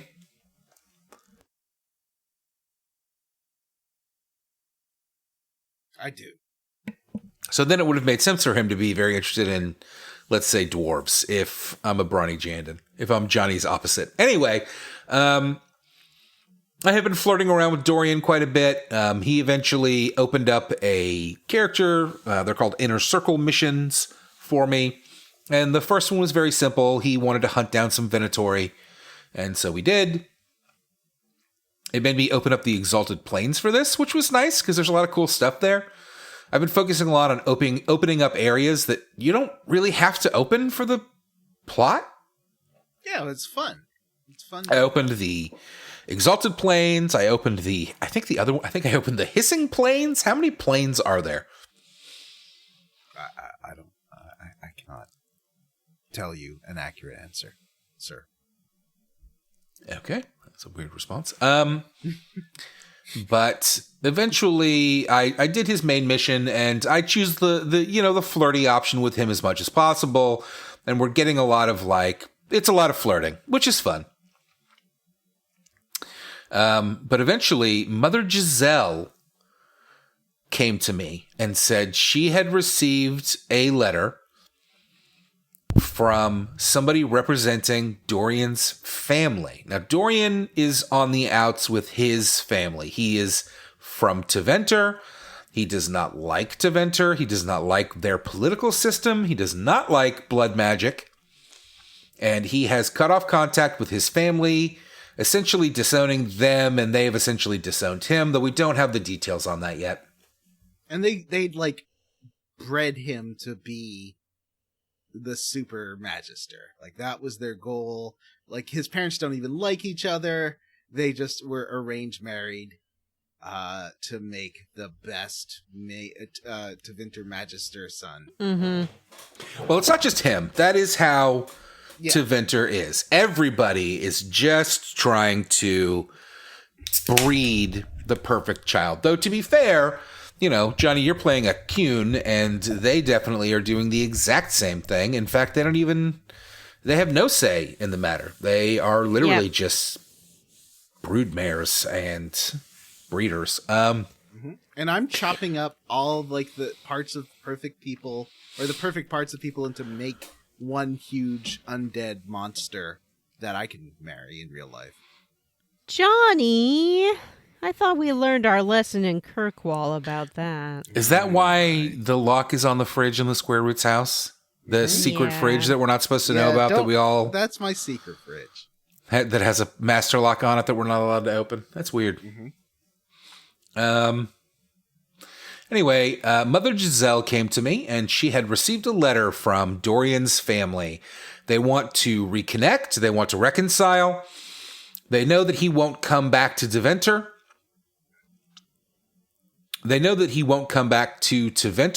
So they have sent a retainer to wait for Dorian in Redcliffe. Did your cat poop again? What's going on? You were making faces. No, don't worry about it. Your own farts you're smelling over there? Is that bad? No. Powerful. Some people are into that. That's why your name is Farty.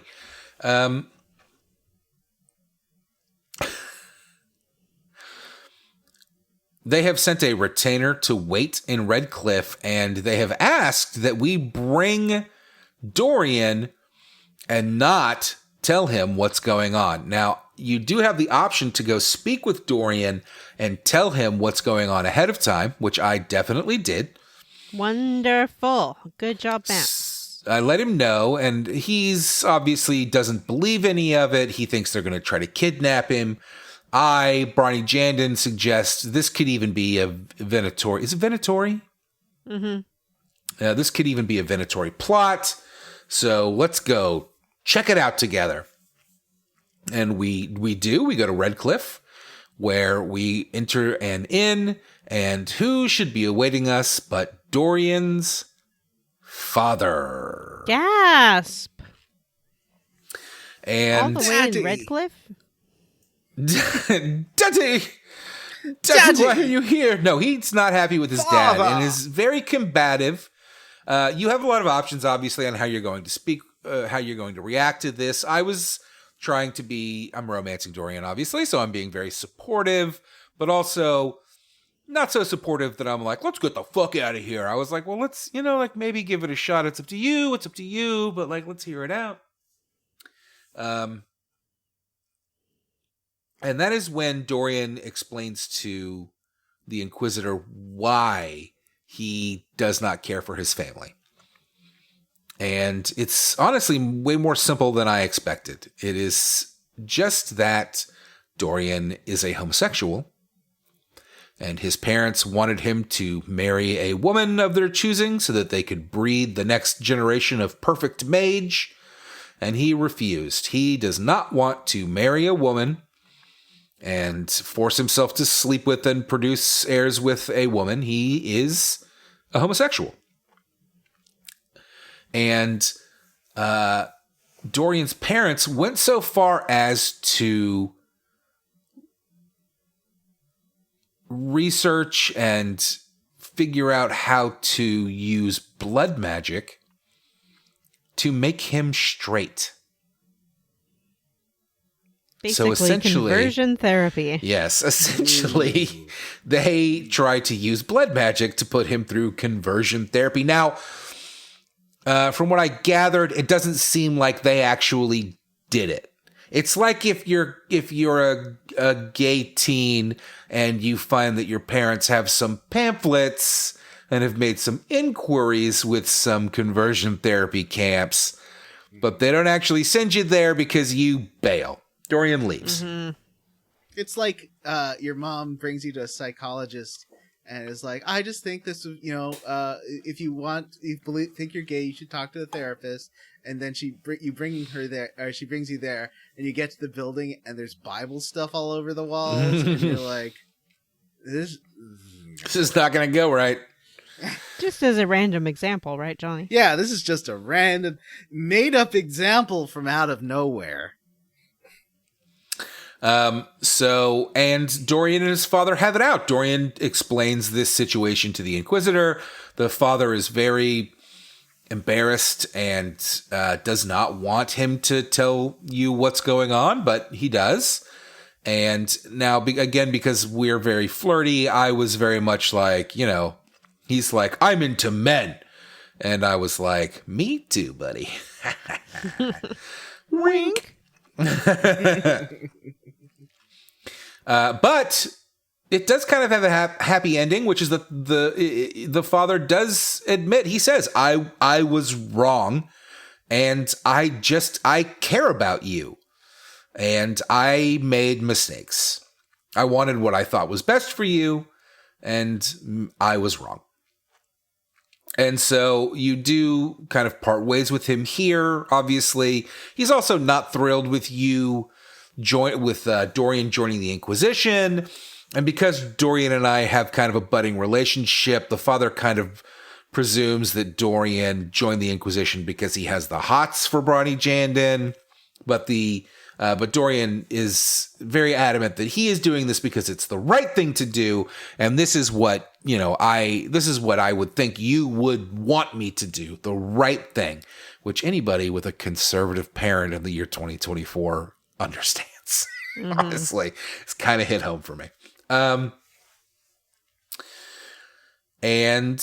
I mean, that's that. We head back to Skyhold. Dorian has reestablished a tentative relationship with his father, and we have a conversation about it once we get back to Skyhold, where I continued to choose the flirt option, and it ended with Dorian and Bronny Jandin locking lips. That's right.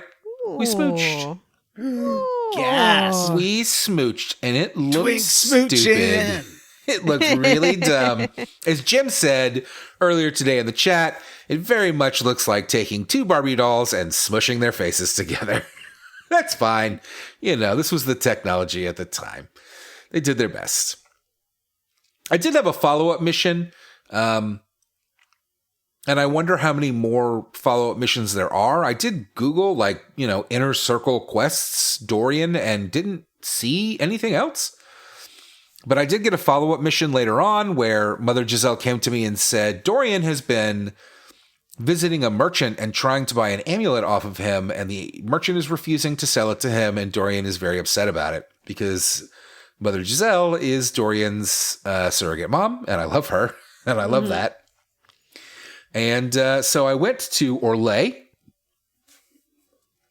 and tracked down this merchant. And this was kind of a tough one, actually, because Dorian does not want you to get involved. But I felt like, maybe this is just a Matt personality thing. I felt like, I know that you don't want me to get involved, but I want you to have this thing you want. So I bullied this guy into giving us back the amulet. I had options. The options, he wanted into some merchant's guild that he doesn't have the lineage for, let's say. And I had the option to be like, well, I guess I could go talk to them for you. But I also had the option to be like, do you know who the fuck I am? How about you give me that fucking amulet or it's going to be real bad for you. And that's what I chose because I'm a dickhead. And initially, Dorian did not approve. But then when we got back to Skyhold and the merchant had the amulet delivered to Skyhold and I talked to Dorian, he had some great points that he made, which is that I don't want anybody to think that you are like open to manipulation like this. Like, oh, someone showers you with gifts and flirts with you and suddenly you'll do anything for them. And Dorian said, it's not that I don't want people to think that about me. I don't want people to think that about you. And Bronny said to Dorian, like, I didn't know you felt that way, but I just wanted you to have this thing. So even though he initially disapproved of my actions, at the end of it, he approved and gave me another smooch. Ooh. I gotta be honest with you. I'm having a lot of fun. I'm having a lot of fun with this. Certainly not the type of thing that I would typically choose. Obviously, I would be very heavily using my flirt options with Morrigan if I was just playing it as a Matt character. And I'm really enjoying playing it as a Bronny. It's fun. It's opening things up. And I'm really enjoying this scenario and these interactions. Like, it's really, like, it's making me feel things for these characters. You know what I mean? Like, it's really, as I've explained already, like, it's great. And I really liked this. I don't know if there's more to this. Vanessa, you've played this game a million times. What do you think? I don't know. I don't think I've ever actually romanced Dorian, so I don't know about this amulet business. Did he explain why he wanted it? It was like proof of his lineage, basically. And the merchant wanted it because for him, it was a way to say, I have the backing of this Teventer house. But Dorian wanted it back so that, which makes sense post reconciling with his family. So we'll see. I'm going to keep talking to him every chance I get, and we'll see if it opens up more stuff for me. I don't really know. I did do Dorian's father's quest, and I had been flirting with him as well because it's super fun to flirt with Dorian. And when he then reveals that he is a homosexual, one of the dialogue options was, "You led me on." Wow. I saw that. That's weird. I think that one of your options in response was just like, but I like flirting. Yeah. You can also be like, we can still flirt though, right? And he's like, absolutely. Like, he loves to flirt. Same. It makes sense for Dorian. Here's my one complaint about Dorian. You guys ready? Mm-hmm. The color of the whites of his eyes matches his skin tone in a way that's very odd. He has like cream colored, not eyes, but like the whites of his eyes. Mm-hmm. Unlike, like I was looking at it today actually, because most people you talk to, it's obviously like it's like a miscolor on his eyes where he just looks kind of weird. But I love his twirly mustache and his shiny shirt that he wears. I'm a big fan. Johnny, would it be inappropriate for me to ask how you, as a notorious homosexual yourself, feel about the handling of Dorian's family and orientation in this game? Is it cool? Is it weird? What's up with it? I mean, it's fine. I'd say, like, in this game, BioWare had a bit of this game and Andromeda. It feels like BioWare's trying to be progressive and maybe a little clunky at it, but at the same time, representation's representation, and maybe this will speak to people who are closer to that stage of coming out than me, who I'd been out for 20 years or whatever, almost 20 years when this came out, and now it's almost 30 years. Like, it's just not aimed at me, I guess. And sometimes I feel like the obsession with coming out stories and that kind of thing is very, like, educating straight people kind of thing, which isn't bad. Yeah. Which isn't bad at all. It's just I feel like there's more to gay stories than coming out. Mm-hmm. And I like gay stories that kind of look at other parts of the queer experience, you know? But it's not a criticism. I'm not criticizing. It's fine. It's just... In a lot of ways, yeah. you know, any kind of... how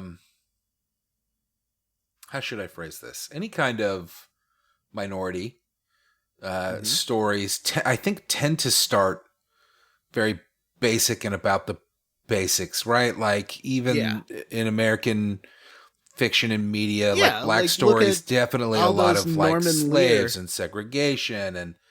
Yeah, look at the Norman Lear stories that came out in the 60s and 70s and 80s, like All in the Family and stuff. It was all very people speaking texts, like people saying the thing, the political thing, and just as an education thing, and it's fine. That's how like it takes a while for more complex queer stories to come out.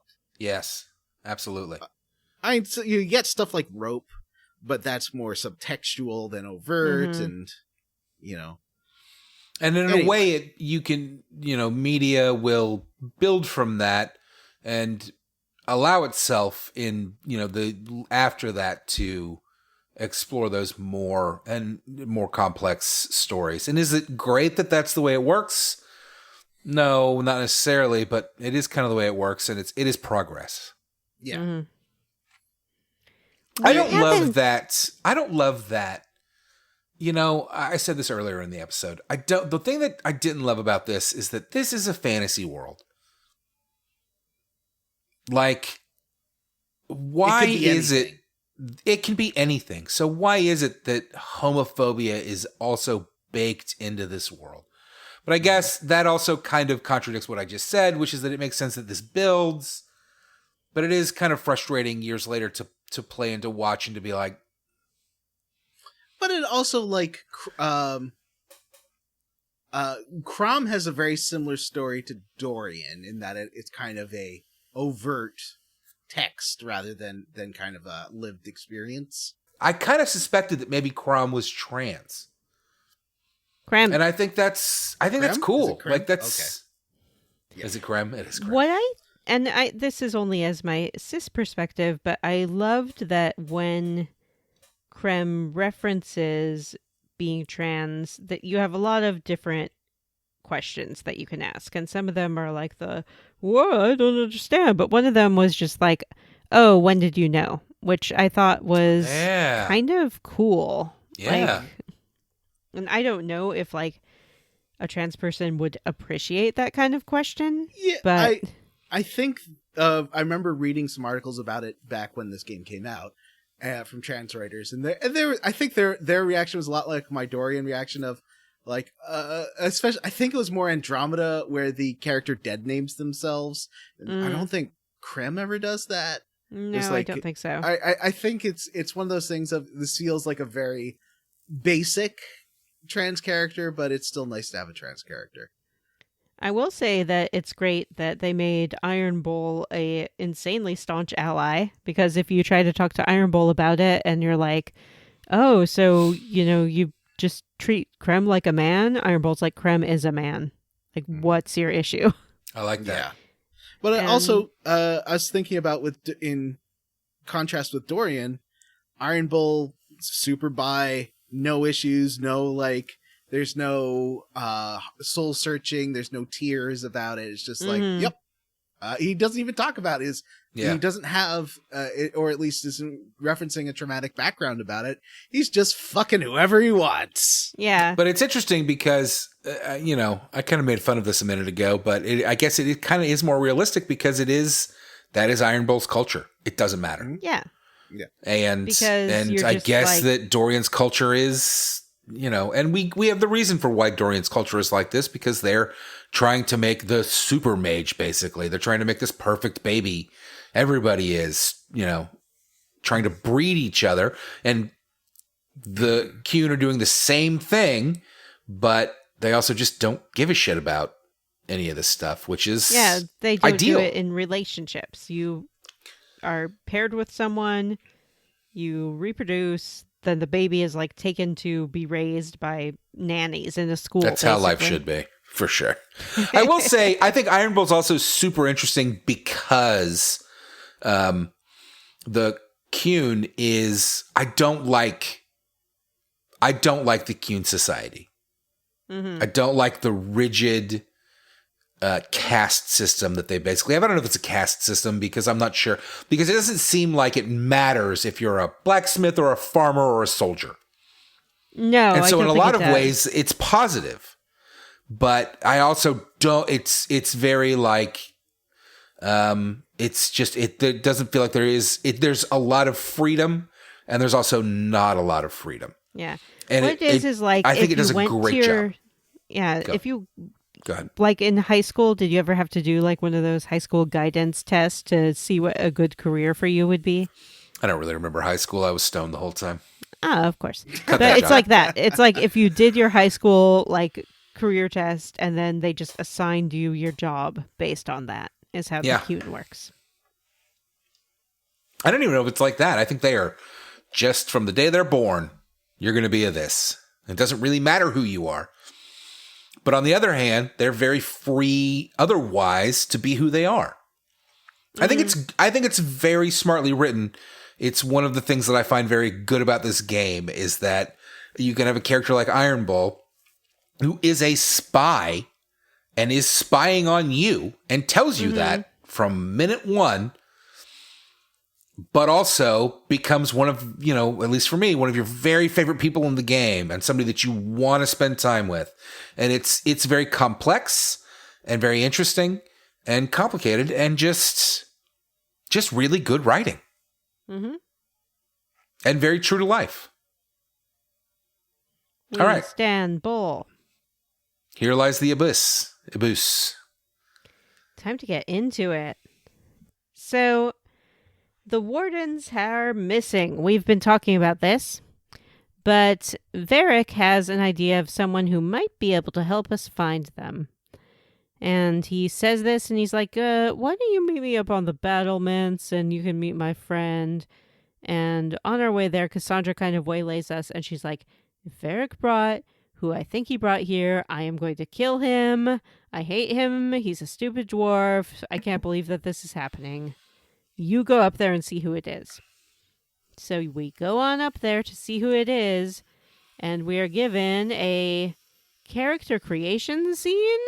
Like, Yay! cut to character creator. I didn't get this. You have the option. It says, would you like to customize your hawk? Yes. And you're like, what? It always gives you And- that option, for sure. Huh. I guess I just skipped it. Yep. And it is Hawk from Dragon Age 2. That's right. Our very own protagonist. Like the bird? Like the bird. Would you eat this bird? No. No. What if you customize him so that he looks exactly how you want? Okay, then I will. So our very own protagonist from Dragon Age 2 shows up, and if you imported your save, it really is your very own. But that's kind of cool and crazy, right? Like, it's you. It's past you. You from a past life. So Hawk shows up, and in my case, she, because my Hawk is a lady mage, is like, hey, I have a friend who knows about the Wardens because they're a warden. And I Wait, think Hawk we is a can warden? go- No, Hawk knows a warden. Oh, okay. I think that my friend can tell us what's happening, so let's go check him out. But in the meantime, let me tell you about this Corypheus, because, yeah, we killed him, and you're like, oh, you You do a thought that very you good killed him? job And of she's it. like, no, we killed him. Like, This is He was DLC from 2, From right? Dragon Age 2. yeah. Yep. Which we all played and enjoyed together. Mhm. Matt, what's I your did- hawk I like? did- Well, I just went... I did not create a character here, and I'm not playing a saved... I probably have a Dragon Age 2 save, but I didn't import anything. So my Hawk is generic Hawk. He's got generic white boy hair. He's got a slash of red across his face, which I think is supposed to be blood. Mm-hmm. Generic That's Hawk. like That's Hawk's what my Hawk very is like. special thing. At the very beginning of the Dragon Age 2, Hawk smears the blood across their face and then just has it for the next 3 years, I guess, that the game takes over. Yeah, takes over. just kind of nothing this whole story. Like, I don't fucking remember anything about Dragon Age 2. I remember your mom dies. I remember that. Mm-hmm. Johnny, what's your Hawk like? Well, he's very fashionable. I gave him that kind of across the eyes red. I think it's still red. Red blood smear that looks like the girl from Blade Runner. Mm-hmm. And I gave him a big blonde mohawk and big mustache, a big poofy mustache. And he just looks like kind of the old term back like in the 80s for this would be rough trade, like kind of a slightly sketchy hookup. Mm-hmm. Is what he looks like. And yeah, he's a lot of fun. I can't remember. I don't believe he was a mage when I played Dragon Age 2. I think I played him as a rogue the last time, the imported save that I used. I enjoyed having imported because I had Hawk romance Anders in Dragon Age 2. And you can ask about, like, hey, what's going on with Anders? And Hawk is like, well, I don't know if our relationship is ever going to recover from him straight up blowing up the Chantry.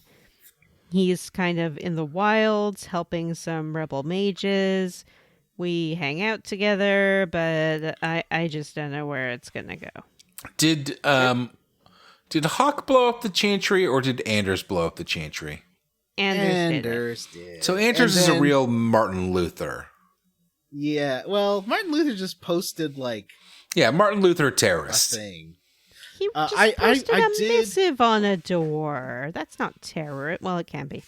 I did Anders is Martin Luther terrorist. I did stab Anders in the tummy because Johnny characters always have to kill their romantic partners in games. Mm-hmm. Is that why you killed Dogmeat? Oh! So Hawk says that their contact is in the Crestwood, hiding out. We head over there. Crestwood's not doing great. It is sort of overrun with zombies, or undead, as they call them. Mm-hmm. So we battle our way... I mean, that's a reasonable thing to call them as well. Yep. We battle our way through some zombies. We run into some wardens who are not missing. They're right there. And they say that they're looking for someone in the Crestwood. They can't stop and help the villagers, but they do save this one girl. And this really bit me in the ass. After she's saved, she's like, the wardens are so cool. Me too. Do you think I should be Matthew. a warden? And I was like, yes. Fucking chase your dreams, baby girl. I was Follow like, your heart. I think she's an elf. Is she an elf? Yep. yeah, I was like, why does this lady look so familiar? And now you made me realize why she looked so familiar. Mm-hmm.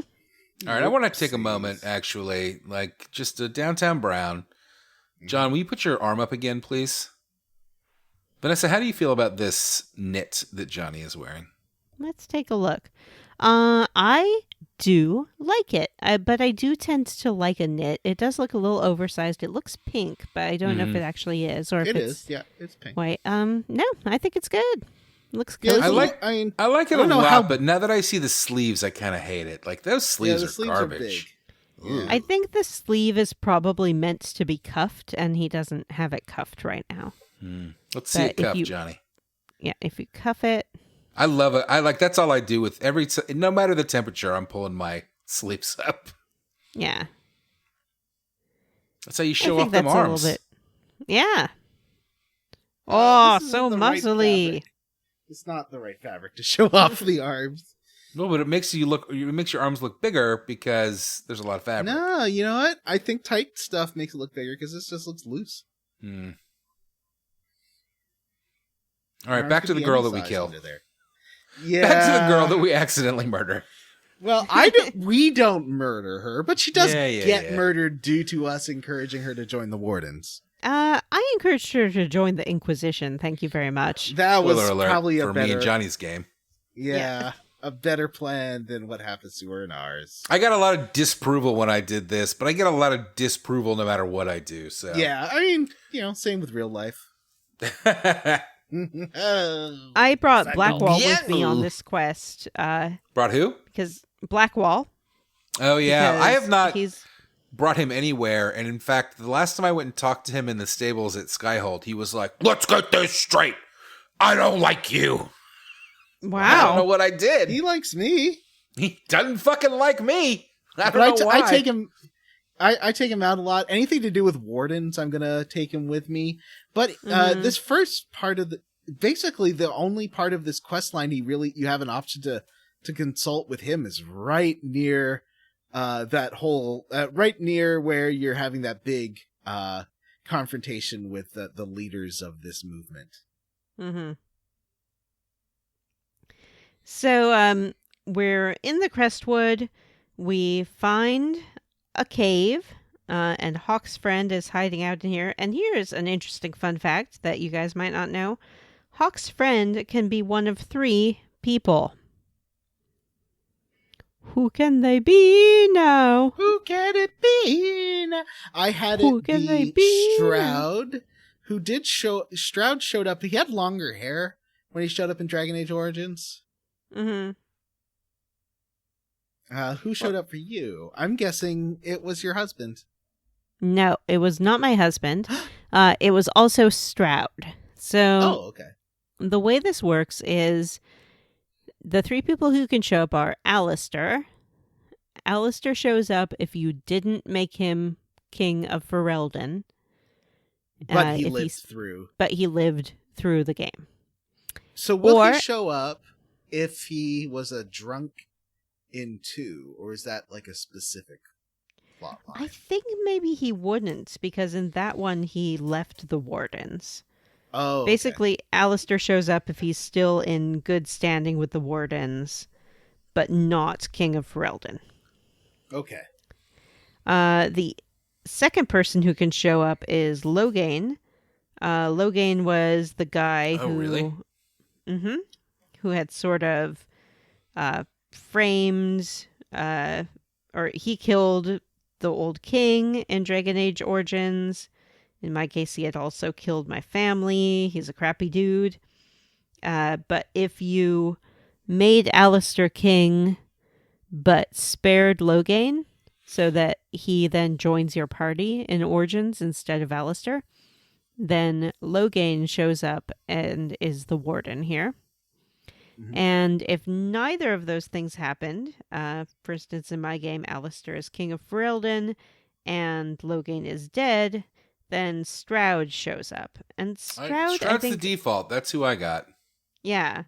Stroud's the default, but also probably the least interesting, because the other 2, you have kind of like the secondary bad guy who can become an ally from the first game. You have fandom's darling, Alistair, from the first game. And Stroud was never a party character, so I just feel like there's not the same connection to him. Mm-hmm. He was in 2 a little, he was in Origins a little, but not that much.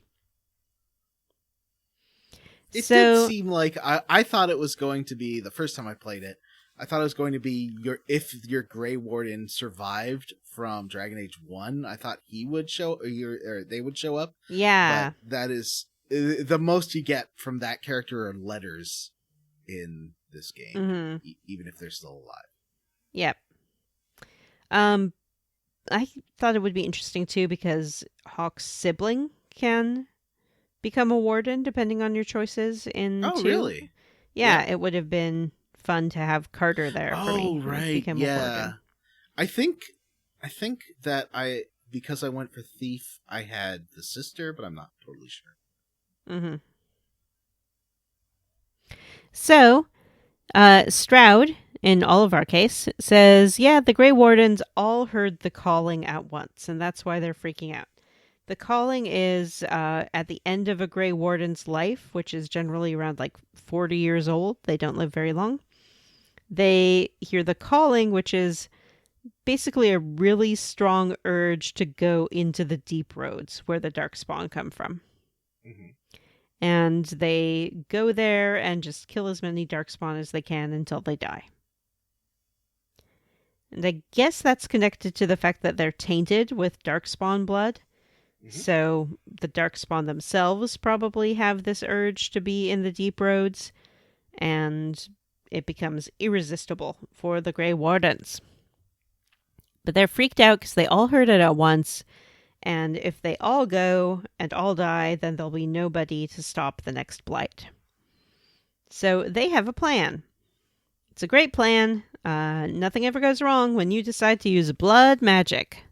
Yay! They're going to use blood magic to prevent any future blights.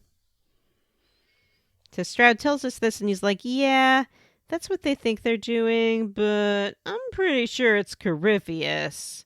And you're like, oh boy, here we go again. Is this like how anytime a weird political movement starts, everyone's like, I think this is Russia. Mm-hmm. The weird bots on the internet being like, hey, maybe we should vote to dismantle our system of government. And or you shouldn't vote at all. If you're really smart, you support Ron Paul. We know where you started, Russia. Mm-hmm. Or Corypheus. Hey, you know what sucks? The EU and NATO. Mm-hmm. What if we didn't have a defense pact with other powerful nations? That would be cool. Corypheus! That's secret what's behind all these. We should these all problems. be non-interventionalists. Mm-hmm. What could possibly go wrong? All right. We tried non-interventionalism in the 40s. Didn't work out for us. Mm-hmm. So, the Western approach. We know that Tell there's us about it, Johnny. Well, I don't know if you've walked around there at all, like trying to find that kitty collar that Jim told us all about. But I did, and I was like, ooh, that there's a weird looking thing that looks like obsidian dragon bone sticking out of the desert. I bet that's important. I'll go there later. So I went and got the kitty collar, and now's the time you go to what looks like an obsidian rib cage in the middle of the desert, and it is important. It's like this weird temple, and you get to meet this new bad guy. Yeah, and he is transparently bad. He is named Livius Aramond. He's like, hello, I am Livius Aramond. Did you notice between Stroud and Livius that there are a lot of handlebar mustaches in this junker? Mm-hmm. Mm-hmm. And with Barney Jandon also rocking one. This is a mustache party. And Hawk. I have my mohawked Hawk. Oh, yeah. With mine handlebar. had that 2000s boy band spiky hair. Bed hair. Oh, okay. So y'all heard about this broccoli haircut? No. Do I want to? I was just hearing about broccoli boys today. I guess it's what the teenage boys are wearing. And they're like getting basically a fade on the sides of their heads with a perm on top. Remember there's that one guy named Sounds like Superboy from the 90s. or something in Sex and the City in the first couple of seasons, that awful boyfriend I think Miranda had. I don't remember. Yeah, he kind of had. He looks like Beaker. I always it sounds like Beaker. I never really fully watched Sex and the City because or the Muppets. Yeah, I definitely fully watched the Muppets. Don't even put that. Did you see that episode where Dr. Honeydew and Beaker hooked up and everyone was like, we all knew this was going to happen someday. Yeah, and Beaker was like, meep, meep. How that's the first episode on television that showed whole, right? Mm-hmm. No, that Had to really did. break it in. Muppets have big hole. I mean, Well, their Yeah, hole that's is true. basically their whole But torso. that's a thing that happened in that, the 30 Rock Muppet show, the one that was like 30 Rock. what? The 2015 show. When they had like that catfish be the host. No, not that one. That was Muppets Tonight. Oh. Guys, I'm not a huge Muppets guy. I don't know. Okay, there was a what do you call the sitcoms? Miss like The Piggy Office? seems just overtly misogynistic. Am I Yeah. wrong? No, I get that it's supposed to be like, That's the haha, one strong where- female where- empowerment, but then it also like laughs at that, like, haha, women, am I right? And also, she's That's a the one pig. where Fozzie's driving and he's like, I posted a personal ad saying friendly bear seeking love, and I got a lot of wrong responses. Well, not wrong, but wrong for me. Yeah, it was a good show. It only ran for one season. It was a huge bomb, but it's like basically 30 Rock or The Office, like I mean, cutaways isn't that- with confessionals. Oh, that sounds okay for me, actually. But isn't that how Yeah, every Muppets show has turned out since like the original? They run for like one or There's two that seasons. weird And it's like pandemic nobody web watches this. series. Muppet Babies. Remember the pandemic web series they did? I know Jim watched that. Well, Yeah, I think I tried to, and I just couldn't It was fine. get into it. It was okay. It was like a fake Zoom calls with the Muppets. So it was kind of fun. Sounds terrible. All right. Let's move on. Let's move on. So, Aramond is like, yes. You see them all doing blood magic together. And, like, this guy's like, hey, I just want to be a warden. I just want to fight the blight, dude. And they're like, you can fight the blight with this sword. And then they stab him. And, which is pretty much the same, thing that happens later with, the elf that we saved. Anyway, and he's like, hey, well, you're an idiot. And, we are totally going, like, Corypheus is helping us end blights forever because when he's in charge, there won't be any blights anymore. And you're like, you can't really believe that. And he's like, sure I do. After him. living god. Mm-hmm. He says that 100 times. Yeah. Yeah. So this place was just a little preview, a little tease of All right. Side note: Vanessa sent us pictures of the broccoli haircut, and I gotta be honest with you. Number one, this does look like Superboy from the '90s, and number two, I don't hate it. Hate some of it. So Aramond also is like, you don't even know what your stupid mark does, and you're like, yeah, I do, Anchor. and he's like, sorry, Anchor. anchor. It's an anchor. They call it an anchor.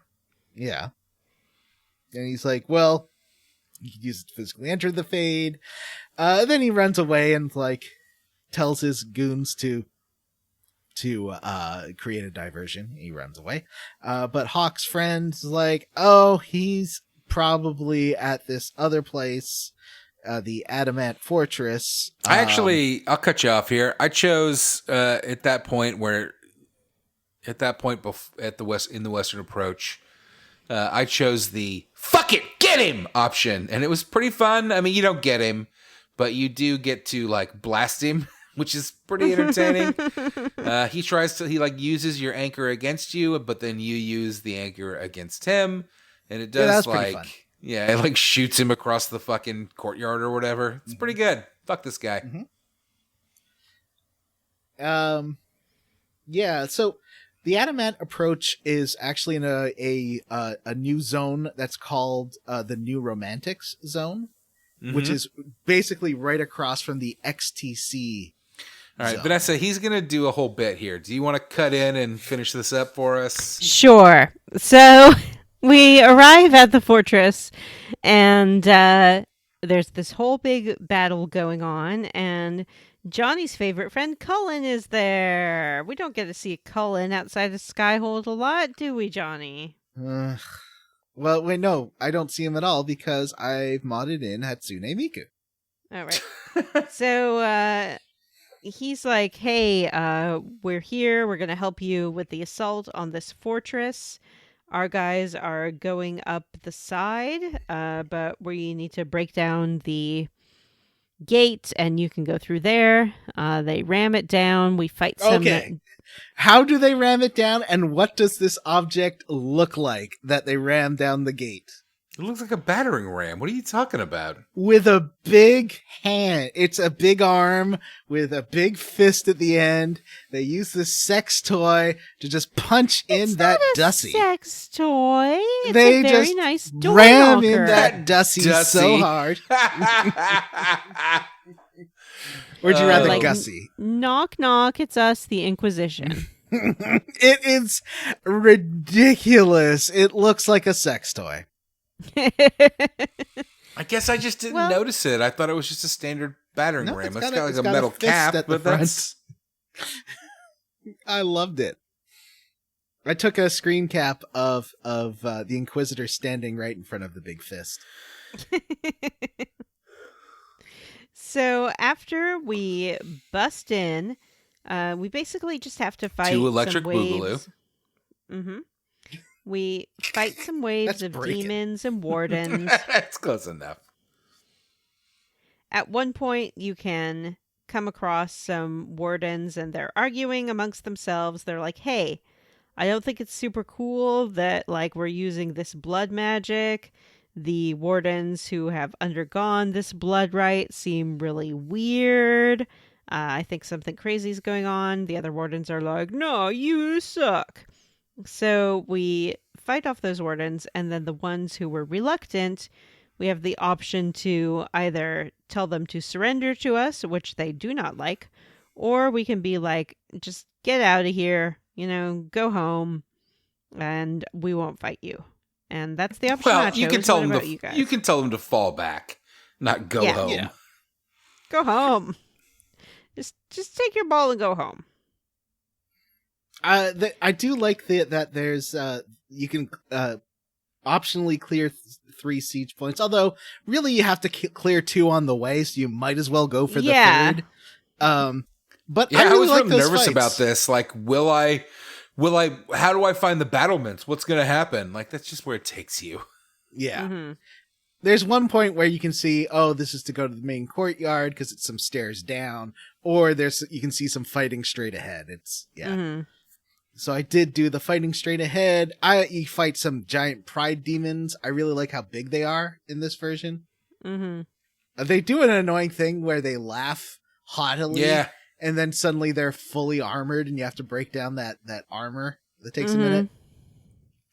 I guess that I thankfully was at the top tier of the levels. I think it was 13 to 15, and I was level 15. So I did was not have a 14. tough time with this. Oh, I did do something that I talked about last week, which is that I Googled like best rogue, loadout or whatever, and then went and respect myself and just followed a guide on like the best version. And you know what? That was a great idea. Like, it really has worked out for me. For my mage, I've just been using lightning magic this time. Last time I did fire magic. Last time I played a mage, so it's fun trying lightning magic now because it's got some really neat. We didn't talk about. I don't want to interrupt this part too we're much, almost but done. we did not talk about the fact that you get to change your class here basically before this, or at least I didn't did. Bother.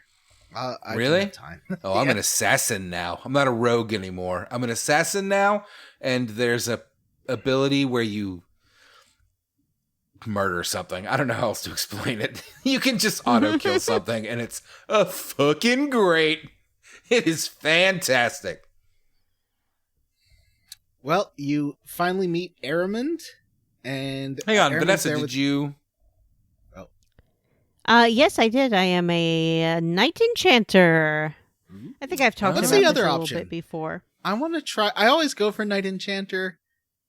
When you get those kind of choices, what's the other option? I think there's Fade Mage, which has to do with using more Rift magic. Isn't that? And- But isn't Solus already one of those? Yes, and then there's Necromancer, which is what Yeah, I was Dorian going to say, is. I think Vivian already seems like a knight enchanter because every time I Yeah. look at her, she's swinging a fucking magic sword around. It's awesome. She's fucking Everyone- great. Yeah, I think that all of the options one of your other companions will be. So, interesting. like Cole, Interesting. for example, is an assassin. Oh, okay.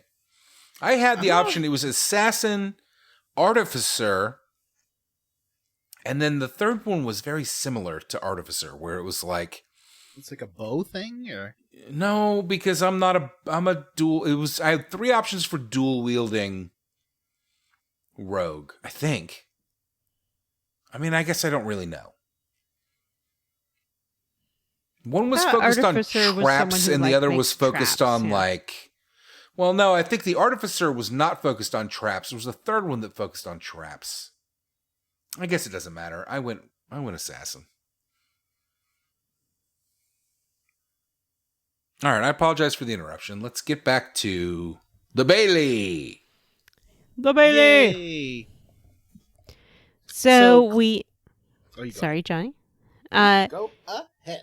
Yeah, we you clear didn't play the siege this. points. Let her do it. And then we reach the center courtyard where our old pal, who we just met recently, Aramond, is there with Clarille, who is the head of the Wardens.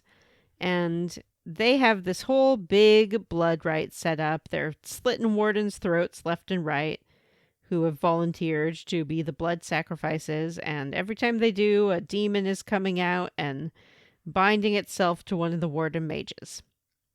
And they have kind of a big looking riff in the center. So you storm in and you're like, hey, what's up? This is some crazy bullshit. And some of the wardens there kind of look at each other like, oh, is this some crazy bullshit? What's going on here? Ehrman does his best to be like, no, Clarille, this is really good. Like, see how I'm slitting the throats of all your people and they're all dead and then the other ones are bound to demons? What's wrong with this? This is a great idea. Everyone loves this. You I have don't the... know. Yeah, I'm not so sure. You have some options to get some of the wardens who are here to go away, depending on what you did before. If you have Blackwall with you, I think he can convince them to just go away. Yep, if I you did that. saved those wardens earlier, you use can that. be like, listen, I've let some of you live before. Yeah, that's what why I don't you did. just go away? So I had Blackwall here, and you're saying so if Janna, the elf that we saved before, is there, she gets murdered, which I saw. I did see, Matt. I got to past this point. Don't gloss over her getting murdered. She does super get murdered. Yeah. Yeah, She she's gets there. sacrificed. She's joined the wardens, and It's she is one dark. of the sacrifices. Yeah, And she she's is very real much not like- willing. She's No, like, I didn't- really? I thought she was Yeah. very willing. No, in mine, she was like, I didn't want to do this. I just wanted to help. And he's like, this will help. And he murders her.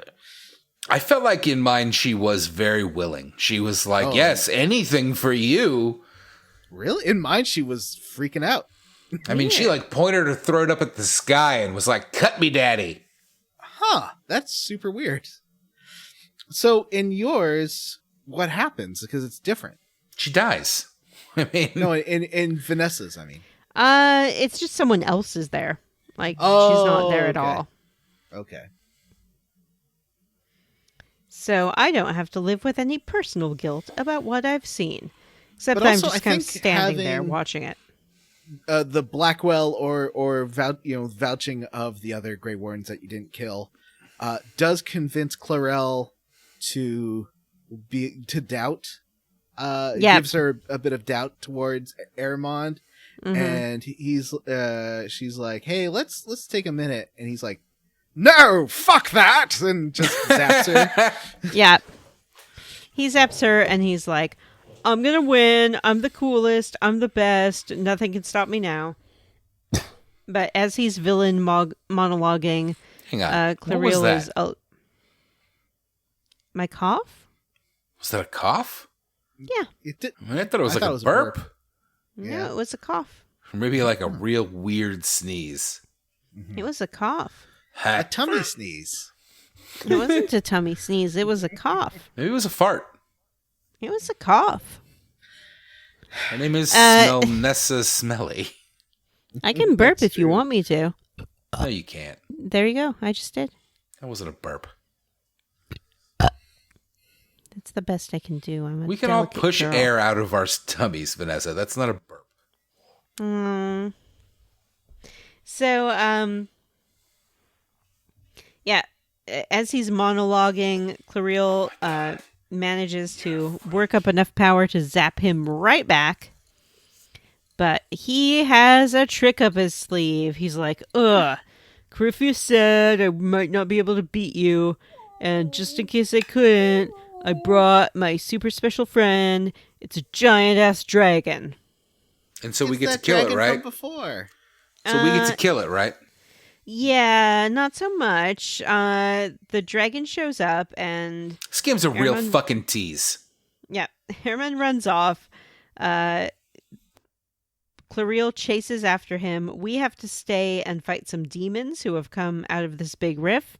Mhm. So we fight them and then make our way in pursuit. And as we do, this dragon is flying around just kind of causing havoc. So Yeah, you occasionally can when we see- turn around a corner, it just like sticks its little head out. Yeah. This is nothing. Well, Yeah. I mean, when I'm playing on normal, you can see during these fights, like there's a little circle on the ground where it's gonna send its blast of magic fire. I thought and that's if where you're it had standing there- sent its blast. No, I think it's where it will. Yeah. So if you And it's- avoid that. Yeah, so you have to dodge those areas and move. So it does make you move around to avoid getting damage. You have to fight a pride demon while this is happening. For the first chunk of this, I was getting supply caches everywhere and drinking up all my potions. But there's a long stretch here until you get to the fade, basically, where you don't have any potions at all.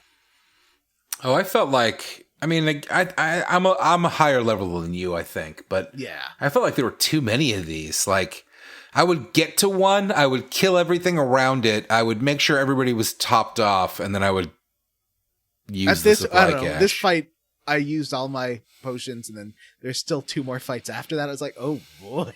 Yeah, that's a bummer. Yeah, it was rough.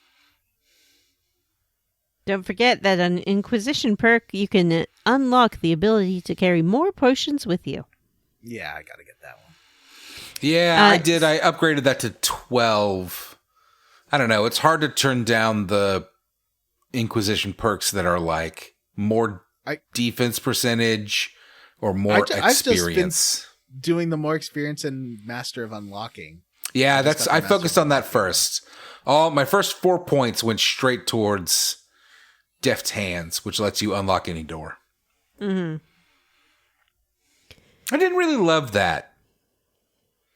That you had to use that perk to unlock more doors. Yeah, well, it wasn't Yeah, just that, but I that you feel had to like use all your perks to get to that one Yeah. thing that just to open content. Like, give me a fucking break. And I feel like what's the point of having thieves in your party? Like, I don't know. Yeah. Before that.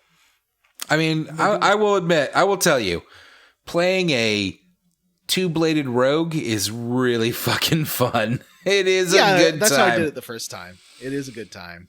And I've got Sarah like with the best weapons and everything, and she's always in my party because I'm trying to romance her. I dual mage it, so it's always me and Iron Bull and a couple of mages. All right, so we get to the top. We of the get to tower. the roof. The roof of this keep, and up there we see our pal Clariel, sort of our pal now, and she has Absolutely not our pal. Not our pal. Not our pal. not our Powell. She has been used by this guy to sacrifice and murder her own fucking friends and her own people. And it's pretty terrible, actually. Yeah, I guess that's fair. But she did a heel turn. She did a heel turn. She didn't She's do a okay heel now. turn. I mean, she kind of did a heel turn. All right. So I thought this was, again, another example of a really fucking good writing where this lady, this leader of these people has committed herself too far. Mm-hmm. And you get a point midway through here where she very clearly refuses to believe you because believing you would be too terrible for her. Yeah. And then she is forced to confront the fact that she was wrong. It's pretty great. And then she gets eaten up by a dragon. Yep. So she She does a chomp of her. A little bite. Just a She little does a bite. big old chomp of her whole body. first she takes out Airman, then the dragon shows up and looks like it's going to kill our whole party, but she basically puts herself in its path. She zaps it a whole bunch, but then it does just kind of turn around and does her a whole body chomp. Nyomp. I think that you also have that the backwards. I think that it actually... Yeah, it's the other way. Yeah, Oh, is it chomps her first to the point that when the first chomp happens, I was like, "Oh God, this is like the T-Rex in Jurassic Park." Yeah, I thought this her, thing just legs bit would her fall in down. half, Yeah. and then somehow doesn't, she though. still is in one piece and gets to shoot a lightning bolt through its tummy. Right. Yeah, and that sort of blows up reality for a minute. Well, No, it blows her up, and then we are falling. Yeah, our it blows death. the roof up. Yeah, we're sort of scrambling as the roof crumbles away from beneath our feet, and our party goes tumbling down. We fall off the roof, and the Inquisitor, in a moment of desperation, the mark glows, and the Inquisitor opens a rift right in the middle of the sky, and our party falls through it. And I think that's where we're going to leave it this time. Yeah. Believe it or just to be- not. Just to be clear, I believe just to be clear, at least in my playthrough, from what I saw, our party does not fall through. It is just the Inquisitor, Hawk, and Smelly Face, whatever his name is. Incorrect. That is what it looks like, yeah. Yeah, that's true. You don't see Oh, the other okay, party so I'm not members. incorrect then. The Inquisitor, Hawk, and Stroud Eat are shown crow, falling sir. through it. I know that when you get through, the whole party is there, but when you fall through, it is just the Inquisitor, Hawk. It does and look like Inquisitor Dark Hawk and what's his name? Elroy Stroud. Inquisitor Hawk and Stroud are in the labyrinth with, David Bowie's going to walk out of a door Yes. upside down. Well, let's save where they have fallen into for next time and leave it on this wonderful cliffhanger. Yeah, just think about some contact juggling and we'll talk about it. Where are we going to play to next time? Maybe this Next week time. John will get caught up with the rest of us. Yep. Next time we're going to explore where we have arrived in, falling through this rift, and then we're also going to perform the quest called. Wait for it. It's called. I just had it up here so I could tell you. And Are I we really going to do forgot. another one quest chunker? Well, Called there's other stuff to talk about. What pride Like what, Johnny? hath What did you talk wrought? about this week? Because Excuse me, I was we're just the telling ones you that had where to you're do gonna all the play extra to. stuff. Hey, I did the whole, because I thought it was part of Here Lies the Abyss. I did the whole crest fall. I Crest did view? too. Yeah. Why didn't We'll you talk tell about us that about next the time. whole Crestwood then? Not right now. I'm gonna have a nap because I'm really sleepy. All right. So let's wrap this up. Yeah, it is Next midnight. time we will play where we have arrived at and what pride hath wrought. And we'll talk about Crestfall. We'll talk about Crestwood. We'll talk about more companion quests. We'll talk about romance. We'll talk about I don't everything want to do any that more makes this companion game special. quests. I did the companion quests. I just told you about the Cassandra quest, and you lost your mind at how good it was. Mm-hmm. It was good. Do companion quest. All right, Matthew, what are you squarely against? Squarely against the fact that I didn't bang Red Bull. He's so cool. Red I love Bull is him. my favorite character. I like his wings. Horns. He gives you horns. That's it. I don't want to come up with something else. Johnny, what are you squarely against? I am. Let's see. I'm squarely against that. I think Clarel should have fallen in two pieces after being bitten by a dragon, and I think that they just didn't have the courage to follow that. That's true fair. path. What about you, Vanessa? Rally for, I rally for that poker scene. I love to play the poker. Okay, I'm also roundly for judging a box with a dead body in it, and every time it cuts to the box with the dead body in it, you just hear the sound of flies. There are flies swarming around it. It's weird. you I do also, that, can I Vanessa? just go ahead and do one too? I'm roundly Yeah. for Smooching Dorian. That was fun. Mhm. I liked it. Did It was his good. mustache tickle you? Vanessa, this is a video game? Oh, yeah. Vanessa, are Yeah. there any emails you want to remail? I don't think so. I think we got some some spam mail. Let's have a little look here. Oh no, it's not even spam mail. It's just stuff about Matt and Jim's live stream. Oh, here's one. We can save big if we switch to a premium plan. Hey, check All out right. our streams at YouTube, the Square Roots Podcast. Jim and I are currently 3 episodes into Final Fantasy VI. We don't know what we're going to play next. It's up in the air. Could be a classic RPG like Chrono Trigger. Could be something weird like Silent Hill. But Yeah, we did actually get one email that was specifically asking where to find the streams. Well, that's If not you a look at question we can Square answer Roots because we can't Podcast- figure out. Okay, I don't know how you don't figure out how to switch to the right Square Roots. I thing. don't know either, John. You go to YouTube. It's I in do the go top to right YouTube. corner. I You, do that. Switch account, and there should be 2 Square Roots accounts, or one if you're logged into Square Roots. But log in as yourself into Google, and you should have access to the Square Roots podcast, and it's the correct one. I log into Square Roots Podcast. It only allows me to use the one stream. No, I log don't know in. why. Log in as your Gmail account, not Square Roots. Because, well, I can. You know what? I'll add Square Roots podcast Gmail to that, and you should then be able to do it. I'll do that Yep. this weekend.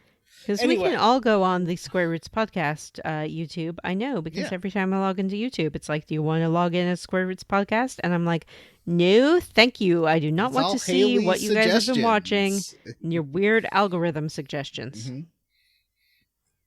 Anyway, so there are 2 Square. If you look up Square Roots podcasts on YouTube, there's 2 channels. One with a color logo. That is not the one. We will move them over to that one. That's the main channel. There's the sub channel, which is related to our email. That's black and white. That's the one that currently has the streams. I'm sorry it's so confusing, but we will fix it this weekend.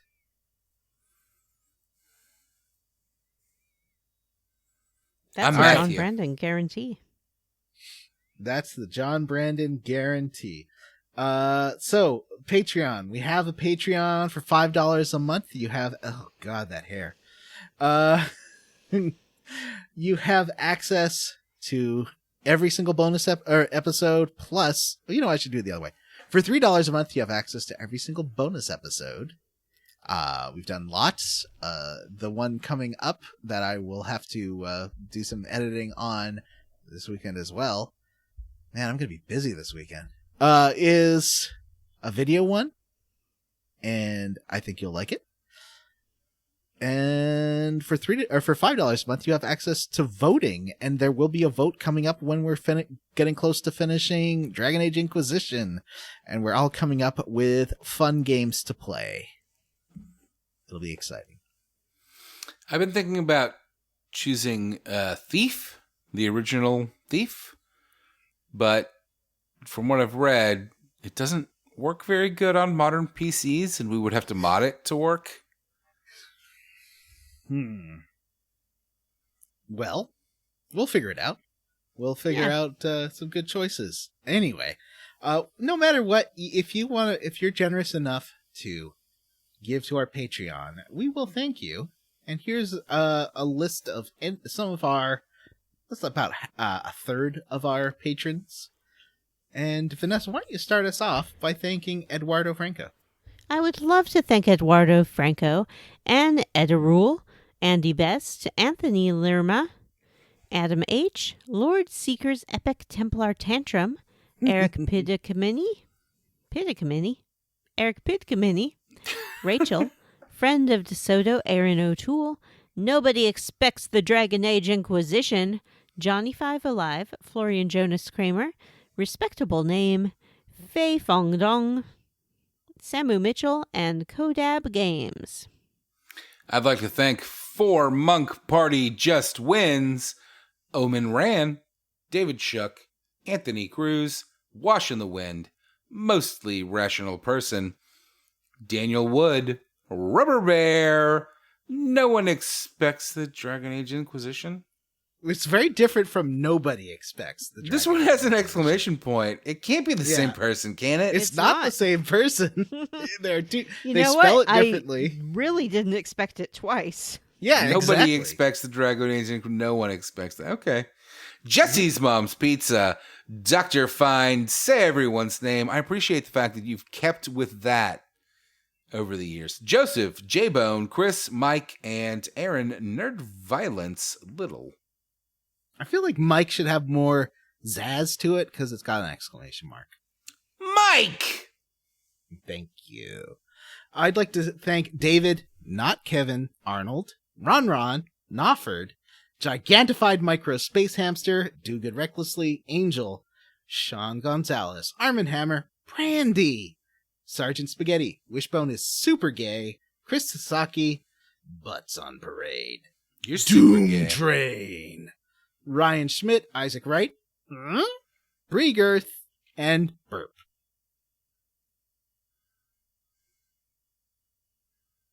Send us an email. You know our email address, squarerootspodcast@gmail.com. If you don't want to do that, you can check us out at the Square Roots Podcast Group for Smart, Cool, Very Attractive People. That's on Facebook.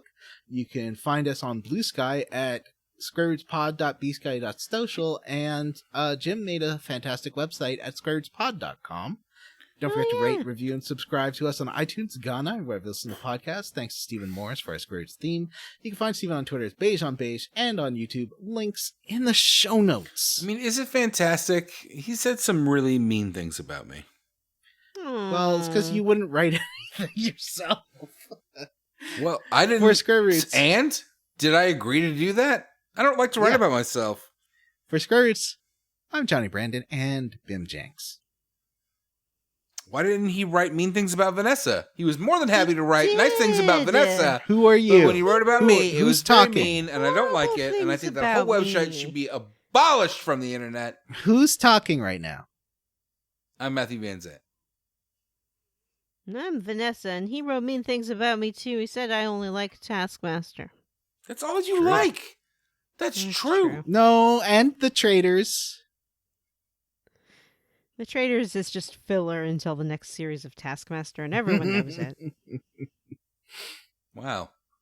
And I got into it. you talked me into it. Who you are, and Vanessa? I made that my personality. And you're like, no. Actually, this is trash. Turns out I was the traitor all along. And that's why you're Nessa's smelly. Oh. Yeah, who are you? Who's talking? He already said. He's fart you you did? vents out. And you? Oh, I'm Vanessa. Mm-hmm. And you're farty. Bye. Bye.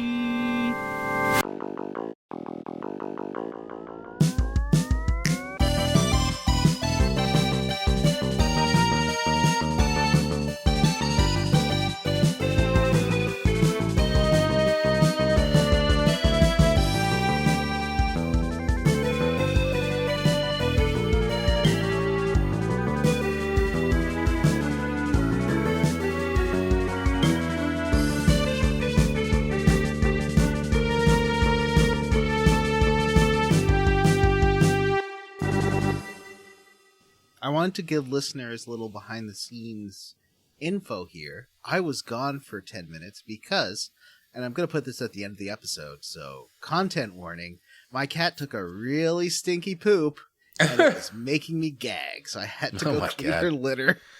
John, I just want you to know that just due to the headphones you're wearing and the angle that your head is at when you talk, you have glow mouth. Your mouth is glowing.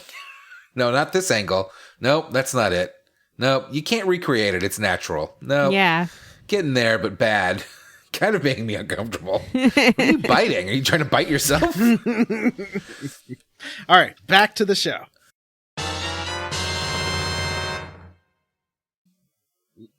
Well,